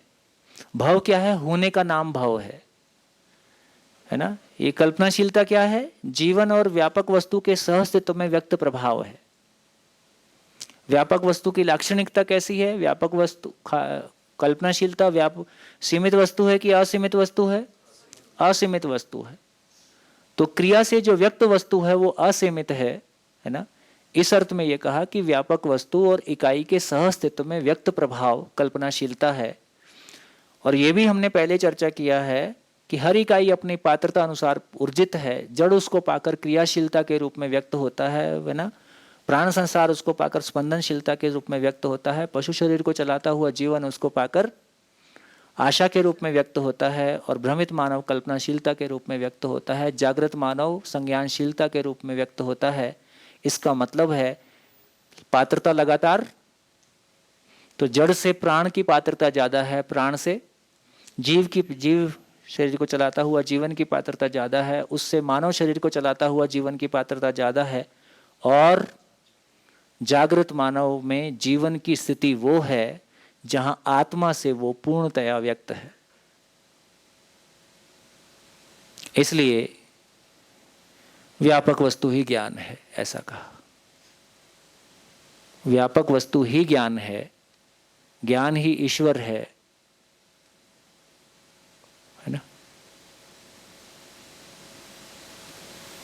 अनुभव क्रिया,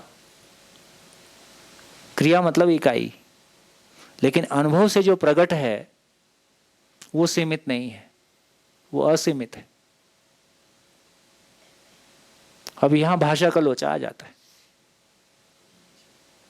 कल जो बात आप कह रहे थे ना हिमांशु भाई, यहां मेरे को लगता है भाषा का लोचा ज्यादा है। उस वास्तविकता को कह पाने में तो हमको ये चर्चा करना पड़ेगा कि कल्पनाशीलता इकाई है कि व्यापक है, भाई सीमित है या असीमित है तो असीमित है। लेकिन कल्पनाशीलता व्यापक वस्तु है क्या? तो कल्पनाशीलता व्यापक वस्तु नहीं है, क्योंकि वो पूर्णतः व्यक्त नहीं है। तो बेसिकली कल्पनाशीलता की जब हम बात कर रहे हैं तो ये कह रहे हैं कि इकाई और जीवन के सहअस्तित्व में व्यक्त प्रभाव है। सहअस्तित्व कहना होगा। क्यों ज्ञान ही ईश्वर बोल दिया? ज्ञान ही व्यापक वस्तु है क्यों बोल दिया? ज्ञान के लेवल पे वो पूर्णतः व्यक्त है, तो उस लेवल पे आके अलग स्थिति बन रही है। कल्पनाशीलता के साथ वो स्थिति नहीं है। फिर सारा जितना भी भाव है, भाव अपने आप में सीमित वस्तु है कि असीमित वस्तु है? असीमित वस्तु है, तो इकाई तो नहीं है। अस्तित्व में दो ही वास्तविकताएं हैं कि इकाई है या असीम है। तो इस अर्थ में कहेंगे कि सहअस्तित्व को हमको कहना होगा कि सहअस्तित्व है ना। जैसे जड़ परमाणु में भी देखेंगे, जड़ परमाणु सीमित चीज है लेकिन क्रिया निरंतर है। क्रिया निरंतर है का क्या मतलब है?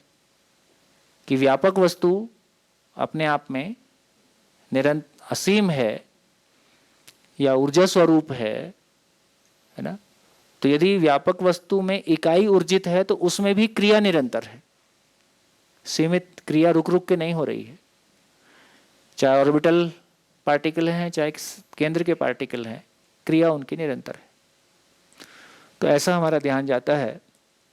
तो इस बात पे हमारा ध्यान चला गया कि चित्त की स्थिति में वो ताकत है कि वो वास्तविकता के साथ में वास्तविकता को अस्तित्व में पहचानता है। वास्तविकता को अस्तित्व में पहचानने का नाम साक्षात्कार है, और वास्तविकता का स्वीकार हो जाने का नाम बोध है। तो न्याय धर्म देखो, न्याय धर्म सत्य का आस्वादन, न्याय धर्म सत्य का तुलन, न्याय धर्म सत्य की पहचान, न्याय धर्म सत्य का स्वीकार, ऐसा है। इसका नाम बोध है। और धर्म का अनुभव है ना। फाइनली जैसा अभी देखो, फिर से एक बार और देख लेते हैं। प्रिय हित लाभ की कल्पना से न्याय धर्म सत्य की वरीयता आ गई तो क्वालिटी बढ़ गई। तो क्वालिटी जो है तुलन से बढ़ना शुरू हो गया है। जीने की क्वालिटी तुलन से बढ़ना शुरू हो गया है। अब तुलन में बढ़ गया तो अब हमको प्रिय हित लाभ में बहुत मजा नहीं आ रहा है। न्याय धर्म सत्य की मेरी दृष्टि हो गई है, न्याय धर्म सत्य में जीने की मेरी वरीयता भी आ गई है, प्रायोरिटी भी आ गई है। उस क्रम में मैंने तन मन धन लगाना शुरू कर दिया। तो क्या करना शुरू कर दिया भाई? क्या करना शुरू कर दिया? अध्ययन करना शुरू कर दिया। प्रैक्टिकली क्या करूंगा? तो मैंने अध्ययन में मन लगाना शुरू कर दिया। मेरे जीना मेरा जॉब भी उसके अनुरूप हो जाए। अब जॉब में बिल्कुल कुछ और ही करता हूं और इधर कुछ और ही है, तो ये भी थोड़ा लोचा लगता है। जहां भी मेरा कर्म, मेरा व्यवहार, मेरा कार्य, मेरा विचार की एक सूत्रता नहीं होगी तो ये भी बाधा है। तो मेरी जॉब की जगह में भी मैंने वातावरण बनाना शुरू कर दिया है ना। जैसे आपने है ना, देखो प्रोसेस स्लो है। चाहे 2012 में आपने पहला शिविर किया, उसके बाद से आप छूटे नहीं हो। कभी भी ऐसा नहीं हुआ कि आप छूटे हो। लेकिन अपने कार्यस्थल में वातावरण बना पाना ये एक लेवल की स्थिति के बाद ही हो पाएगा, उसके पहले नहीं हो पाएगा। वहां विचार की भूमिका कम है, व्यक्तित्व की भूमिका ज्यादा है। हमारे घर में भी विचार से वातावरण नहीं बनता, शिविर में विचार से वातावरण बनता है। शिविर विचार प्रधान है, हमारा कार्यस्थल और हमारा परिवार आचरण स्थली है। वहां भाषण दोगे और आपका आचरण ठीक नहीं होगा तो कोई सुनने वाला नहीं है, बल्कि और उल्टा जाएगा और रिएक्शन मारेगा। इसका मतलब है कि जब ये कह रहे हैं कि मेरी जीने की वरीयता हो गई है, तो उसका प्रैक्टिकली कहना यह है कि अनुकरण अनुसरण पूर्वक मैं समाधान समृद्धि के स्वरूप के नजदीक आना शुरू हो जाता हूं। अनुकरण अनुसरण तो मैं समाधान समृद्धि का अनुकरण अनुसरण करता हूं। तो इसके अर्थ में फिर मेरे जीने का डिजाइन कैसा बदलेगा, है ना। तो सबको ऐसा नहीं कि जो दर्शन में ऐसा बिल्कुल नहीं कहा जा रहा है कि सबको खेती करना है। दर्शन में ऐसा भी नहीं कहा जा रहा है कि गाय की पूंछ पकड़ना है। दर्शन में यह भी नहीं कहा जा रहा है कि शहर में नहीं रहना है। और दर्शन में यह भी नहीं कहा जा रहा है कि कनाडा नहीं जाना है, अपने कनाडा जाना है। और तुम्हारे घर के सामने जीवन विद्या का बोर्ड लगाएंगे, है ना। तो कनाडा का इंतजाम हो गया और दुबई का हो गया। हाँ तो क्या क्लैरिटी आ गई? इसका मतलब है कि सभी भूमिकाएं उपयोगी हैं, दो चार को छोड़ के। भाई मैंने शराबी बेचना शुरू कर दिया तो उस पर थोड़ा सोचना पड़ेगा। मैं हथियारी बेचता हूं, उस पर थोड़ा सोचना पड़ेगा, ठीक है। तो लेकिन जब अधिकांश चीजों को देखेंगे, चाहे मैं रासायनिक खेती करता हूं, कोई दिक्कत नहीं चलेगा। सबसे पहला ट्रांजिशन कहां पे आएगा? विचार में आएगा। दूसरा ट्रांजिशन कहां आएगा? व्यवहार में आएगा। कार्य में अंतिम ट्रांजिशन आएगा, है ना। हम दिखने वाले भाग को जल्दी चेंज करना चाहते हैं ताकि लोग जल्दी से मान ले कि मैं एकदम ठीक हो गया हूं। कार्य दिखता है, व्यवहार उससे कम दिखता है, विचार उससे कम दिखता है। तो विचार तो जैसा भी चलेगा चलेगा, चप्पल लाइन से लगा दूं,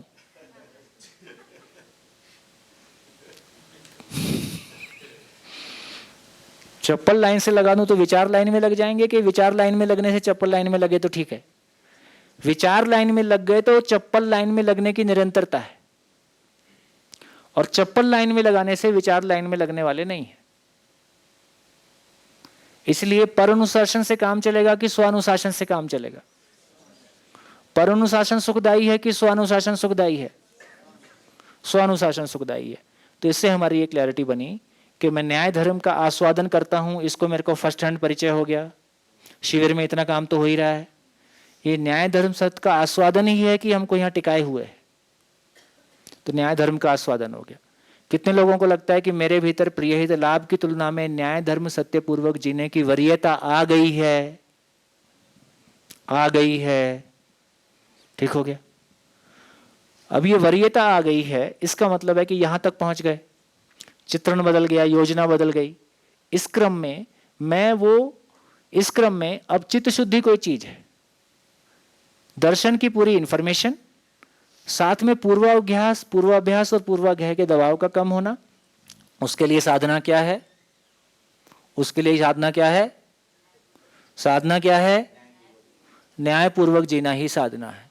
तो न्यायपूर्वक सोचना, न्यायपूर्वक बोलना, न्यायपूर्वक जीना, न्यायपूर्वक कार्य करना, प्रकृति के साथ में, मानव के साथ में, परिवार के साथ में, सभी के साथ। और जब भी मैं अन्याय की तरफ गया, संविधान में न्याय का स्वरूप बहुत विस्तार से लिखा है। किसी का मन हो तो पढ़ लेना। इतना विस्तार में लगा है, ऐसा लगता है कि न्याय के सिवा कुछ और है कि नहीं है। तो पता चलता है कि न्याय के सिवा कुछ भी नहीं है। सच्चाई यही है कि न्याय के सिवाय कुछ भी नहीं है। न्याय की परिणति ही धर्म है, या धर्म की समझ ही न्याय है। और फाइनली सब कुछ सहअस्तित्व ही है। तो सहअस्तित्व को समझने का मतलब ही है कि उपयोगिता पूरकता के आधार पर जो जीने का स्वरूप है, जिसमें हम कह रहे हैं कि हमारे वो आवेशों का शमन होता है, जितना मेरा सोचना, जितना मेरा बोलना और जितना मेरी भागीदारी सहअस्तित्व के स्वरूप में हो जाए, तो क्या हो गया? पूरी अक्षय बल शक्ति का नियोजन सहअस्तित्व के अर्थ में हो जाए।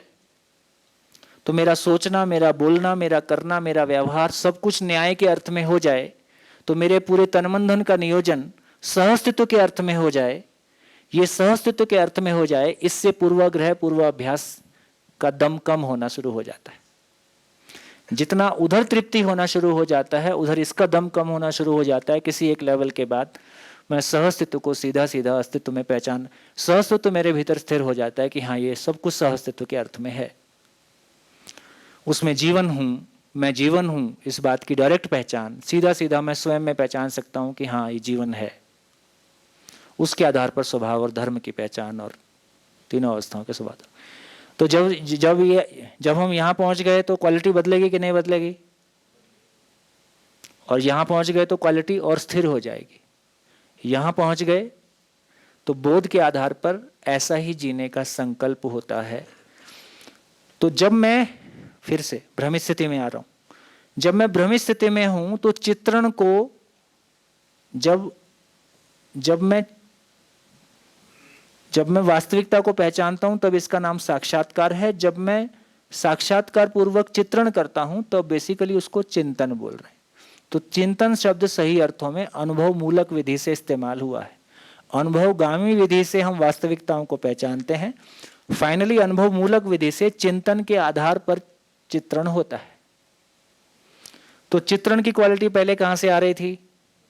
पड़ोस से। अब चित्रण कहां से आ रहा है? तो मानव के साथ और प्रकृति के साथ जीने का स्वरूप क्या है, इसका नाम चिंतन है।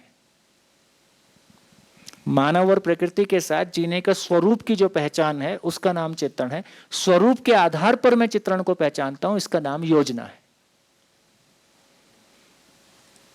जीने की क्वालिटी और बदलती जा रही है। साक्षात्कार क्रमशः घटना है, 10 साल लग सकते हैं। साक्षात्कार शुरू होने में और साक्षात्कार कंप्लीट हो गया, इसका मतलब अवधारणा पूरा हो गया। जो भी साक्षात्कार में पहचाना वो बोध में स्थिर होता रहता है। चित्रण क्या है? चित्रण क्या है? पूरी मेमोरी का स्टॉक हाउस चित्रण है। शब्द स्पर्श रूप रस गंध से जितना भी हमने सुख दुख पाया, जितना भी हमने मेमोरी, तो मेमोरीज का स्टॉक हाउस चित्रण है। और अनुभूति का, इसको अनुभूति कह सकते हैं, तो अनुभूति का जितनी भी मैंने वास्तविकता को पहचाना उसका स्टोर हाउस बोध है। बोध में वो इकट्ठा होता है। इकट्ठा होने से बोध में व्यवस्था का दर्शन हो जाता है। जैसे कोई पॉइंट पे न्याय को, एक संबंध में न्याय को पहचाना, ठीक है, तो धीरे धीरे जैसे जैसे वो न्याय खुलता है, सबसे पहले वो भी, फिर आगे प्रोसेस में जब अध्ययन में जाएंगे तो उसको और विस्तार से समझ सकते हैं कि कैसे वो प्रोसेस आगे लीड कर रहा है। लेकिन ये समझ में आ रहा है कि जैसे तुलन बदला, इसकी चयन की क्वालिटी बदल गई। जैसे ही साक्षात्कार कुछ हुआ, इसकी और क्वालिटी बदल गई। जैसे ही साक्षात्कार बोध में इकट्ठा होता जा रहा है, फिर बोध से संकल्प, संकल्प से साक्षात्कार, इससे चित्रण, और ये ऐसे ऐसे फिर इसकी क्वालिटी और बदल गई। किसी पॉइंट पे होते होते बोध अपने आप में पूरा हो गया। सारी न्याय धर्म सत्य को मैंने पूरा पूरा पहचान लिया, सत्य बोध हो गया। इस क्रम में जीते जीते, मैं जी तो रहा ही हूं, जीना तो रुकेगा नहीं। कार्य भी कर रहा हूं, व्यवहार भी कर रहा हूं।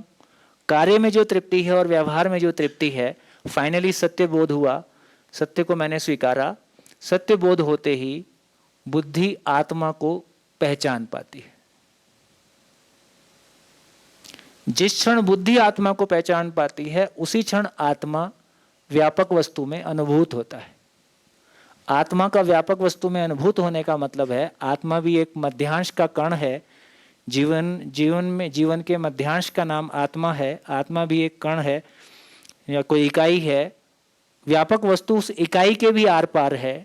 व्यापक वस्तु खाली नहीं है, ये ऊर्जा स्वरूप है, और इसके आर पार होने से इकाई ऊर्जित है, पूर्णता के अर्थ में ऊर्जित है। इस आधार पर पूरी सृष्टि का प्रगटन है। ये फाइनल पिक्चर आ गई। तो समझ का मामला कहां से शुरू हुआ? साक्षात्कार से समझ शुरू हुआ, अनुभव पे समझ पूरा हुआ। समझ की पृष्ठभूमि क्या है? मनन समझ की पृष्ठभूमि है। तो समझना जिसको बोल रहे हैं वो साक्षात्कार से शुरू होता है, अनुभव पे पूरा होता है। और लॉजिक कहां तक आया? तर्क कहां तक आया? सारा तर्क मनन तक है, 4.5 क्रिया तक है। इस तर्क के बाद जब मैं वास्तविकता को अस्तित्व में पहचानता हूं तो यहां कोई शब्द नहीं है, यहां कोई तर्क नहीं है। सारा शब्द और तर्क इधर बना रहता है।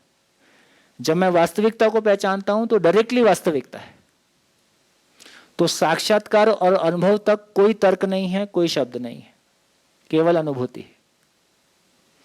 जब मैं अनुभव मूलक विधि से प्रस्तुत होना शुरू करता हूं तो यहां से फिर शब्द और तर्क फिर से अटैच होता है, और मैं शब्द के साथ, तर्क के साथ उसको प्रस्तुत करता हूं। तो सूचना को ग्रहण करने तक शब्द और तर्क है, सूचना को अनुभव को प्रस्तुत करने तक के लिए शब्द और तर्क है, अनुभूति के से मतलब साक्षात्कार से बोध तक उधर कोई तर्क नहीं है, उधर कोई ब्रेन का यूज भी नहीं है।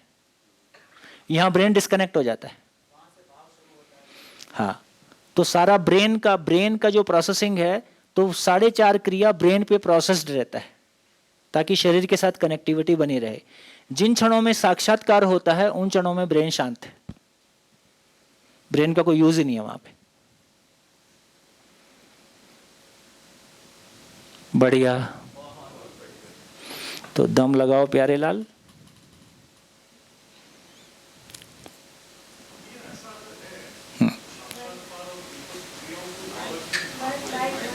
नाम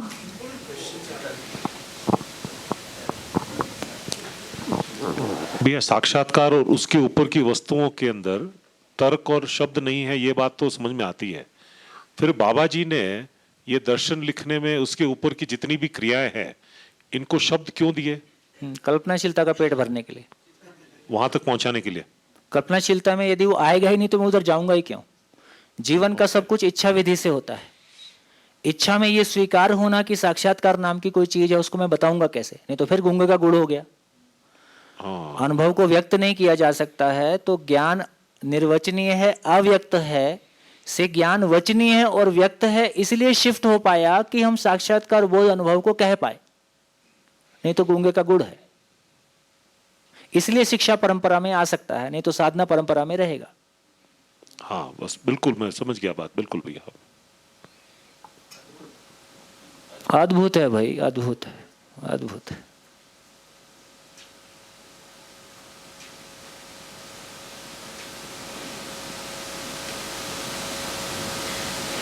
वो जो बात आपने कही थी ना, वो टीचर की जो हैसियत होगी, जिस दिन हम अनुभव मूलक बोलेंगे उस दिन देखना रिजल्ट क्या होगा।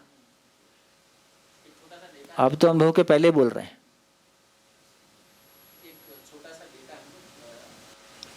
आधार से बता रहा हूँ, वैसे ऑन ग्राउंड आप हमेशा आधार से ही बताते हैं। आधार नहीं होता तो मैं बोल देता हूँ इसका आधार नहीं है। अच्छा, आधार के बिना आप नहीं बोलते। हाँ, ये तथ्य तक पहुंचने की एक चाह थी, उससे ये नेचर डेवलप हुआ है। बढ़िया बढ़िया, अच्छा है। जब कोई भी व्यक्ति कोई वक्तव्य देता है रिसर्च के बेस पर, तो जो उसका कंटेंट होता है, उनके सामने वालों पर जो इफेक्ट होती है वो 8% होती है, ऐसा कहते हैं। 37% इफेक्ट जो होती है वो कंटेंट को किस तरह से रखा गया वो है, और 55% इफेक्ट ये होती है कि वो कंटेंट को उस आदमी कितना जी रहा है। आम कंटेंट की बात मैं कर रहा, उसमें भी तो कुछ और भी काम करता रहता है, जैसे आप बहुत बार बात किया। बढ़िया, हाँ जी बोलिए। बढ़िया, जितनी चर्चा हुई उसमें आप कुछ कहना चाहते हैं? कोई चीज़ की क्लैरिटी ठीक से नहीं बन रही है, कुछ और जोड़ना चाहते हैं? काम की बात क्या निकली? काम की बात क्या निकली? न्यायपूर्वक जीना ही साधना है। मनन में भी तभी मदद मिलेगी यदि मैं केवल एकेडमिक्स के रूप में पढ़ रहा हूं और केवल वो तोता बनने के लिए पढ़ रहा हूं, या दूसरों को अपना ज्ञान बघारने के लिए मैंने दर्शन को पूरा पचा लिया है, तो इससे भी मनन भी नहीं होगा। सही अर्थों में मनन की ताकत भी नहीं है। मनन की ताकत है कि जीवन शैली को ट्रांसफॉर्म कर देना, ये मनन की ताकत है भाई जी। मनन अपने आप में देखा जाए तो मनन ही सबसे बड़ी ताकत लगने वाली जगह है। आदरणीय बाबा जी ने वो जो एक जगह बोला है कि 11.5 क्या है वो, कि 11.5 मनन है। यदि साक्षात्कार 12 इंच है, अनुभव 12 इंच है, अगर आपको साक्षात्कार हो गया तो 11.5 तक की जो प्रोसेस है वो साक्षात्कार तक की है। उसके बाद का जो आधा, अरे फिर वो मनन कहना पड़ेगा ना उसको। तो 11.5 तक मनन है और उसके बाद साक्षात्कार अनुभव बोध केवल 0.5 में। और उसमें भी जो कहा जा रहा है कि अनुभव तो स्वयं स्फूर्त होता है। अनुभव करने के लिए हम कुछ नहीं कर सकते। हमको जितना करना है वो सारा प्रयास मनन और साक्षात्कार के अर्थ में। साक्षात्कार के बाद जो बोध में जा रहा है वो भी अपने आप जा रहा है, उसमें भी मेरे कुछ नहीं करना है। तो बेसिकली मेरा सारा पुरुषार्थ इस बात का है कि श्रवण में पुरुषार्थ है, श्रवण के साथ फिर मनन में पुरुषार्थ है, मनन के साथ फिर साक्षात्कार के अर्थ में पुरुषार्थ है। तो साक्षात्कार तक पुरुषार्थ है, उसके आगे परमार्थ है स्वयं।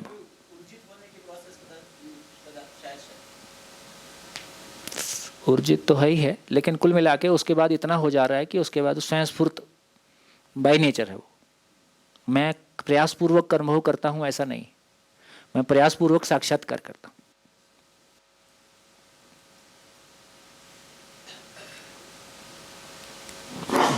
भैया ऐसा क्या बाबा जी की जो जीवन की स्थिति थी कि जो मतलब चित्रण के ऊपर की जो क्रियाएं हैं, 5.5 क्रियाएं जो ऊपर की हैं, उनको तार्किक रूप में इस तरह से विश्लेषित करना, वो जो पहले कभी नहीं हो पाया था एक्चुअली सही पैमाने में, ये इस तरीके से इतना इंटरलिंकेज जो इतना का, और वो ये कर पाए उस अनुभव की स्थिति के अंदर भी, ये अनुभव मूलक स्थिति में, राइट। हाँ, ये क्या था अलग भैया? नहीं देखो मूल में तो देखिए यदि बाबा का अपनी पृष्ठभूमि देखें तो वो वेद में मंत्र लिखने के अधिकार संपन्न पहले से हैं।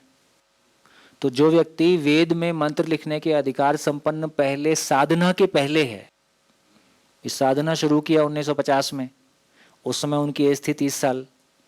जब 30 साल की एज में यहाँ आए हैं तब उसके पहले वेदांत और तमाम चीज़ पचा के आए हैं, और वेदांत में क्वेश्चन खड़ा कर दिया जिसमें सारे वेदांतियों को इकट्ठा करके उनके प्रश्नों का उत्तर नहीं मिला है। तो उस परंपरा में यदि वो वेद में मंत्र लिखने के अधिकार से संपन्न है तो भाषा पे उनका अधिकार, इधर भाव पे अधिकार बन गया, उधर भाषा पे अधिकार था।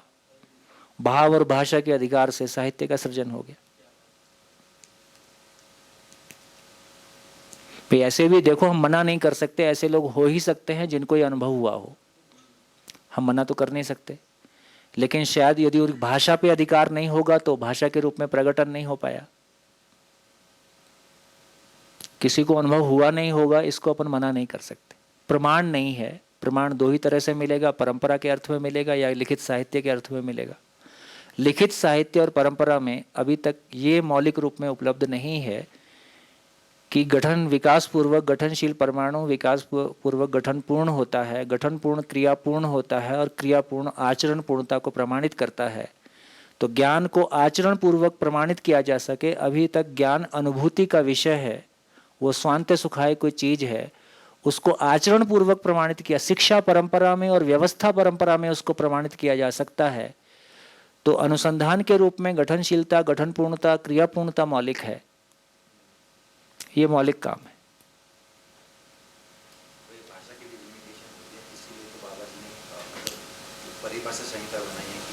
वो तो लगभग हर दर्शन में होता है, हर दर्शन की अपनी एक शब्दावली होती है, उसकी अपनी कोई परिभाषा होती है।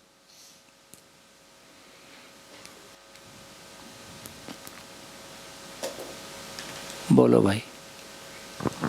वो भाई ने जो बोला उस बारे में, एक्सीलेंसी, विचक्षणता, मैं शब्द सही यूज़ कर रहा हूँ कि नहीं, अद्भुत जिसे हम कहते हैं, जब कुछ चीज़ अद्भुत हो जाती है तो उसकी एक डेफिनेशन एक्सीलेंसी के शब्द में, एक्सीलेंसी के रूप में ये है कि वो हमेशा किसी पैराडॉक्स को बीट करता है, विरोधाभास को वो बीट करता है। जैसे कि सस्ता और अच्छा, ये प्राथमिक, तो एक्सील ऐसा कोई बना पाएगा तो वो एक्सीलेंट, अद्भुत बनाया है और चलेगा भी। तो यूनिवर्स में भी आप देखें कि विरोधाभास जहाँ जहाँ बीट होते हैं वहाँ पर कुछ अद्भुत होता है, जिसका यूनिवर्स अपने आप में अद्भुत इसलिए है कि दो विरोधाभास है, इकाई का माप अलग है और जो इकाई नहीं है उसको अद्भुत है कुछ। तो मैं जो समझा कि ये विरोधाभास को बीट कर दिया है, मतलब आदरणीय नागराज जी ने, कि जो पहला विरोधाभास माना जाता है कि ज्ञान है, बोध है तो फिर शब्द नहीं है, शब्द है तो फिर बोध नहीं है, और शब्द और बोध ये दो विरोधाभास है, या तो साक्षात्कार और ज्ञान और शब्द दो विरोधाभास है, उसको उन्होंने बीट किया, इसलिए ये शायद इतना विचक्षण है, या तो हम कहते हैं बार बार निकल के आता है, अद्भुत है ऐसा। बिल्कुल बढ़िया।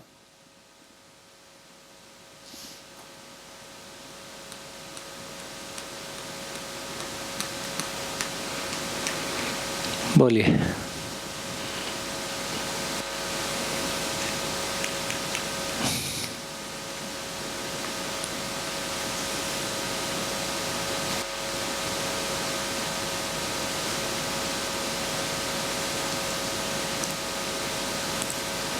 पूरा जीवन क्रिया को कौन बोलेगा?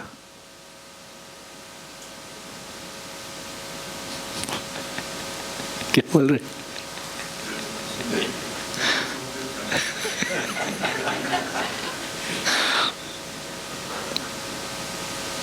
हाँ जी, पूरा जीवन क्रिया को कौन बोलेगा?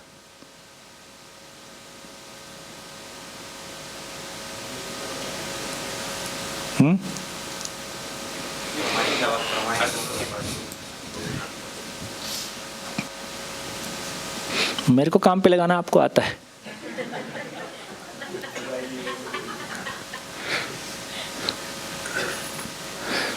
मैं खाली बैठा नहीं दिखूं।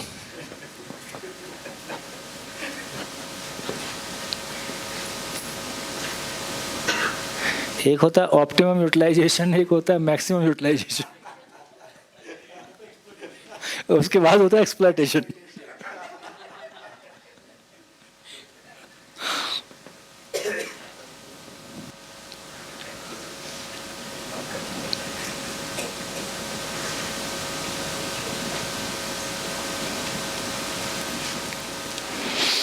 हाँ जी, तो हमने क्रम देखा। फिर से एक बार बार इसलिए बोलता हूँ कि वो बार बार सुनने से कभी कोई शब्द रजिस्टर होगा, कभी कोई क्रिया रजिस्टर होगी। तो हमने देखा कि प्रिय हित लाभ न्याय धर्म सत्य का आस्वादन होने मात्र से हमारा आशा तुरंत बढ़। पहले शिविर के सारी खुशी किस बात की है? ये इतना प्रबल हो जाता है, आशा इतनी विशाल हो जाती है। अभी तक क्या लग रहा है? ना घर में जिया जा सकता है, ना बाहर जिया जा सकता है, ना ऑफिस में कुछ हो सकता है, ना अपना कुछ हो सकता है। होपलेस सा हो जाता है ना? और ये मानव निरंतर सुखी हो ही नहीं सकता है। 20 साल में इनको समझ में आ गया है? सतपाल जी को नहीं कह रहा हूं, उनके पीछे वाले को कह रहा हूं, है ना? तो ये बड़ा वर्ग है जिसमें ये गहरे, हम भी कह रहे थे सुख दुख साथ साथ है।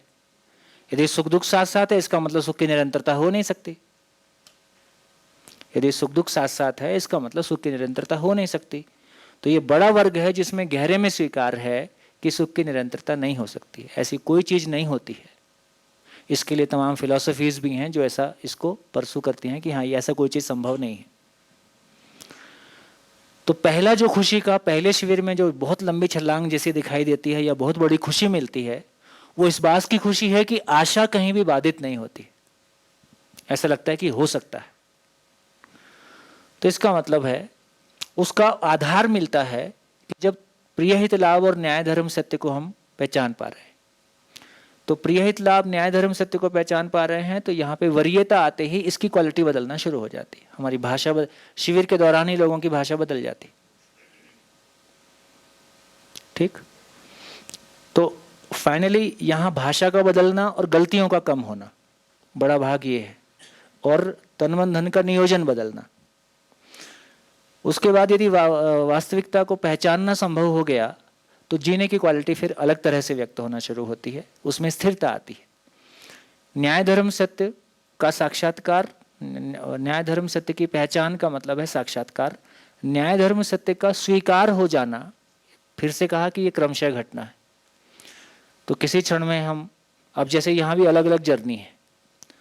जो लोग बहुत तात्विकता की तलाश में हैं, जैसे कुछ लोगों में व्यावहारिकता ज़्यादा है, संबंध को इम्पोर्टेंस देना, सामाजिकता को इम्पोर्टेंस देना। कोई लोग को मान लो सीधे लगता है कि समाधि ही चाहिए।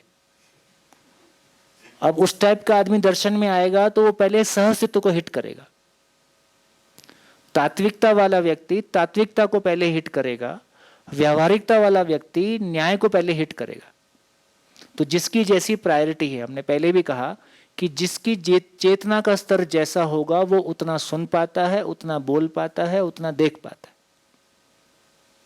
तो इस मामले में भी हमारी सबकी अपनी जर्नी है। तो इस मामले में जो व्यवहार पक्ष को बहुत इंपॉर्टेंस देता है, उसको व्यवहार पक्ष को देखने में ज्यादा, हालांकि सब सहअस्तित्व की रोशनी में ही देखेगा, लेकिन तात्विकता वाले मुद्दों को वो थोड़ा होल्ड पे रखेगा, व्यावहारिकता वाले मुद्दों की तरफ ज्यादा ध्यान देता है। कोई व्यावहारिकता वाले मुद्दे को होल्ड पे रखता है और तात्विकता वाले मुद्दे पे एकदम तुला हुआ रहता है। इसका मतलब ये भी हो सकता है कि किसी व्यक्ति का दर्शन में तात्विकता वाले मुद्दे पे ज्यादा पकड़ है, व्यवहार पक्ष कमजोर है। यह भी हो सकता है कि किसी का व्यवहार पक्ष मजबूत है, तुलनात्मक, लेकिन तात्विकता वाले मुद्दे पे ध्यान देना भी और शेष है। ये कहां से आ रहा है? तो जिनकी सामाजिकता की जर्नी है उसका व्यवहार पक्ष पे ध्यान ज्यादा है, जिसकी तात्विकता की जर्नी है पीछे से उसका तात्विक भाग पे ध्यान ज्यादा है। अब ये क्रमशः ही होगा, धीरे धीरे होगा। तो बोध पूर्ण होने का मतलब है अवधारणा का पूर्ण होना। इस क्रम में जैसे जैसे बोध में मटेरियल आएगा, बोध की स्थिति कैसी है? एक स्थिति यह है कि बोध में कोई मटेरियल नहीं है, बुद्धि चुप है। एक दूसरी स्थिति है कि बोध में कंटेंट आना शुरू हो गया है। अब ये मान लीजिए 25% है, ये 50% है, ये 75% है, फाइनली ये 100% है। ये जो 25% मटेरियल आना शुरू हो गया, 50% मटेरियल आना शुरू हो गया, अब ये बोध पूर्वक संकल्प का गति और संकल्प पूर्वक साक्षात्कार या चिंतन जो बोलो, उसके अनुरूप चित्रण, उसके अनुरूप ये, तो क्वालिटी पूरी और बदल गई है। स्थिरता धीरे धीरे क्या हो रहा है? हमारे आचरण में स्थिरता आती जा रही है। कहते हैं ना स्टेबल स्टेट ऑफ माइंड।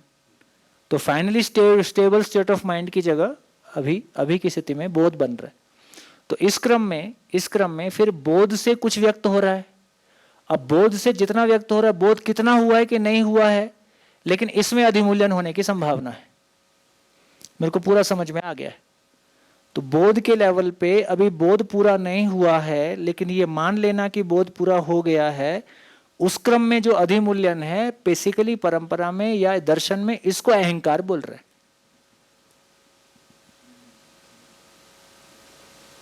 अहंकार की जगह यहां पे है। क्या बोला?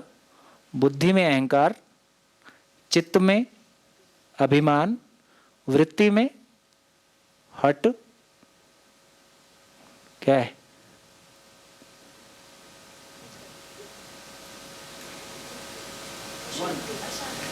नहीं, वो अलग है। अहंकार, अभिमान, हट और आवेश। तो बुद्धि में अहंकार, चित्त में अभिमान, वृत्ति में हट और चित्त में आवेश के रूप में व्यक्त होता है। मन में आवेश के रूप में व्यक्त होता है, ऐसा बोला। तो इसका अर्थ है कि कोई पॉइंट पे आएगा, ये बुद्धि पूर्ण हो गया, अवधारणा पूरा हो गया। अवधारणा जिस क्षण पूरा होता है उसी क्षण, उसके पहले मैंने बोल ही दिया है कि इसकी क्वालिटी लगातार बेहतर होती जा ही रही है।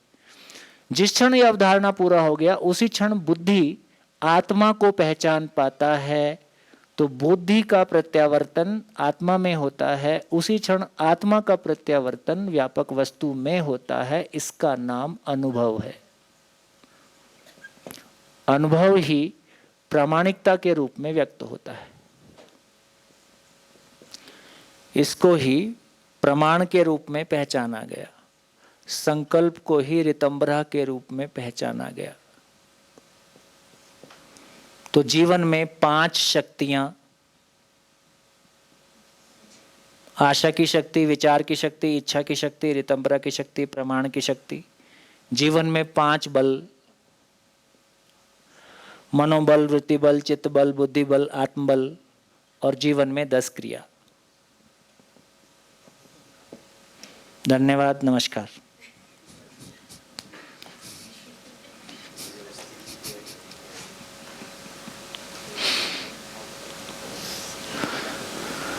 बोलिए, कितने लोगों को यह भरोसा आया कि जीवन क्रिया जैसा हमने किया उस पे हमारे को पकड़ बन रहा है? पकड़ बन रहा है ना? पूरी तरह पकड़ना तो शेष ही है, वो तो सबके लिए ही है। लेकिन अब ऐसा नहीं लग रहा है कि यार बिल्कुल कोई बहुत दूर की चीज है, भारी नहीं लगा। हाँ, ये भी अच्छी बात है। जीवन क्रिया जब पहले शिविर में आती है तो अधिकांश लोगों को भारी ही लगता है। अधिकांश लोगों को लगता है कोई खास बात नहीं है। आपको भी लगा तो कोई खास बात नहीं है। लेकिन कितने लोगों को ये पहले शिविर में हल ऐसा लगा कि नहीं ठीक है, उतना भारी नहीं है, पकड़ने लायक चीज।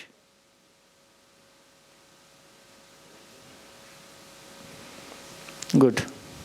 तो क्या करना है? तो घर में आपस में देखो, घर में अभी तक हम निरर्थक बहुत सारी बातें कर रहे थे, अभी घर में क्या करें? मान लो पति पत्नी ही है, चलो एक टॉपिक मैं तैयार करूंगा, मैं बोर्ड पे प्रस्तुत करूंगा, तुम सुनो और तुम मेरे से क्वेश्चन पूछो। मैं एक टॉपिक तैयार करूंगा, तुम प्रस्तुत करो, मैं सुनता हूं। तो एक घर को कैसे हम जागृति की स्थली बनाएं, घर को अध्ययन की स्थली बनाएं, फिर घर से भागने की जरूरत नहीं पड़ेगी।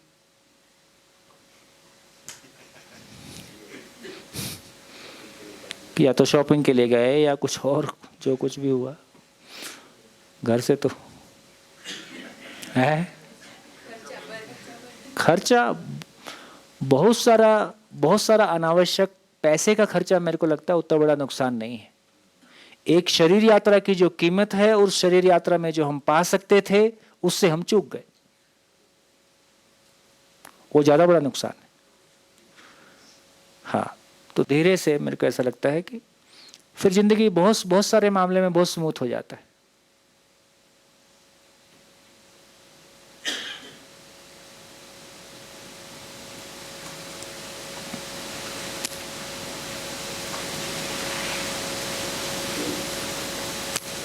कोई और प्रश्न इसमें? तो हमने जीवन क्रिया में कितना समय लगाया? कल शुरू किया था लंच के बाद, लंच से पहले आस्वादन क्रिया आ गया था। हाँ, लंच से पहले शुरू किया था, तो लगभग 1.25 दिन लग गया। हाँ जी, बोलो। भैया, हम बुद्धि में या फिर समावेश है या फिर मध्यस्थ है? नहीं, इसको ऐसा बोलेंगे कि मनोवृत्ति चित्त में सम विषम मध्यस्थ गति है। आवेश अभी ना बोले। मनोवृत्ति चित्त में सम विषम और मध्यस्थ गति है, बुद्धि में सम और मध्यस्थ गति है, आत्मा केवल मध्यस्थ गति है। इसलिए कहा कि आत्मा हमेशा पवित्र है, उसमें कोई अपवित्र वस्तु जा ही नहीं सकता। इतना ही है कि ज्ञान संपन्न है या ज्ञान की अपेक्षा में है। तो भ्रमित मानव में मानव आत्मा ज्ञान की अपेक्षा में है, ज्ञान संपन्न नहीं है, क्योंकि ये पॉस्टुलेशन भी काफ़ी स्ट्रांग है कि आत्मा हमेशा ही ज्ञान संपन्न रहता है और भ्रम का बादल उसको ढक लेता है। आदरणीय बाबा जी ने इसको किसी बुक में विश्लेषित किया है, यदि आत्मा के प्रकाश को भी कोई भ्रम का बादल ढक लेगा तो फिर ताकतवर कौन है? तो फिर भ्रम का बादल ताकतवर है कि आत्मा का प्रकाश ताकतवर है? और यदि उसने ढक ही लिया तो अब इसको बचाएगा कौन? ऐसा लॉजिक दिया है। तो दर्शन में जाएंगे ना, बुक्स में वो अध्यात्मवाद, अनुभवात्मक अध्यात्मवाद, अभी तक कैसा था? रहस्यात्मक अध्यात्मवाद। तो रहस्यात्मक अध्यात्मवाद के स्थान पर अनुभवात्मक अध्यात्मवाद लिखा गया, जिसमें परंपरा में जहाँ जहाँ भी गैप्स दिखाई दिए, चाहे वो दृष्टाकर्ता भोक्ता का गैप है, बहुत सारी चीज़ें जिसमें हमने ईश्वर को कर्ता पद में माना है। देखो, इस शिविर में मेरा ध्यान इस बात पे भी गया है कि इस बात को, जैसे पुराने जब हम पहले शिविर लेते थे तो हम इस बात को थोड़ा जोर से बोलते थे कि ईश्वर दृष्टाकर्ता भोक्ता नहीं है। मेरा फिर इस बात पर भी ध्यान गया कि जब मैं किसी चीज़ का खंडन करता हूं तो मैं अपनी पहचान का पोषण कर रहा होता हूं। खंडन करते समय मेरी पहचान का सबसे ज़्यादा पोषण होता है।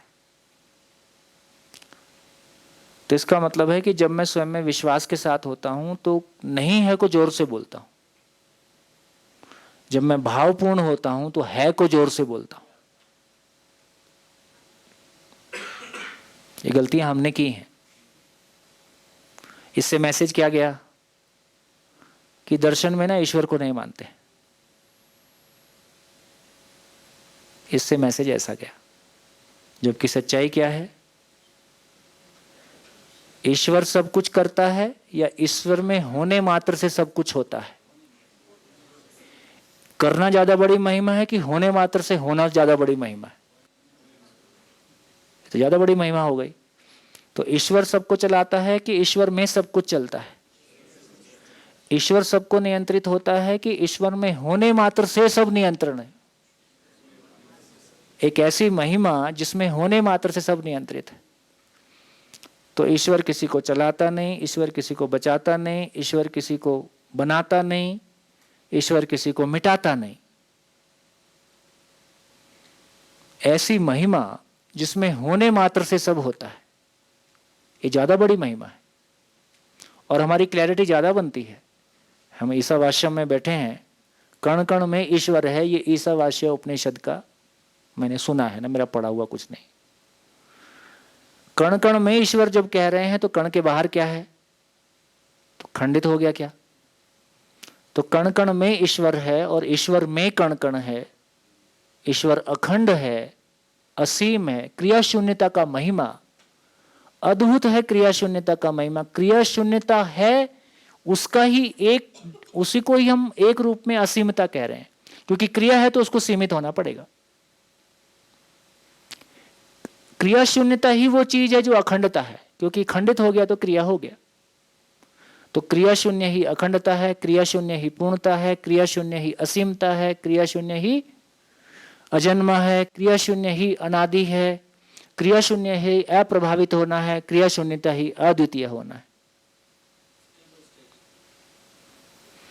ये सब क्रिया शून्यता की अलग अलग डायमेंशन में हम चीजों को देखना है। तो कितना आराम का काम, तो आराम का काम इतना ही निकला। तो मुझको भी किसी को नियंत्रित नहीं करना है। यदि मैं ईश्वर को समझता हूँ, ये ईश्वर में समझता हूँ, सहअस्तित्व को समझता हूँ, तो फाइनली मुझको नियंत्रित होना है कि दूसरे को नियंत्रित करना है।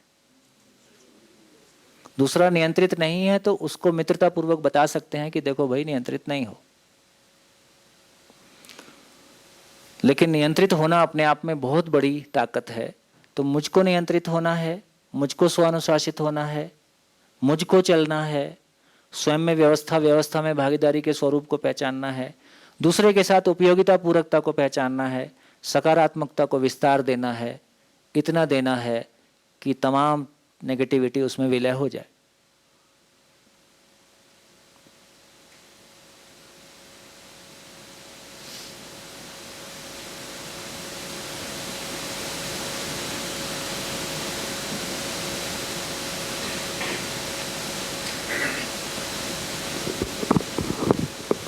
धन्यवाद, नमस्कार।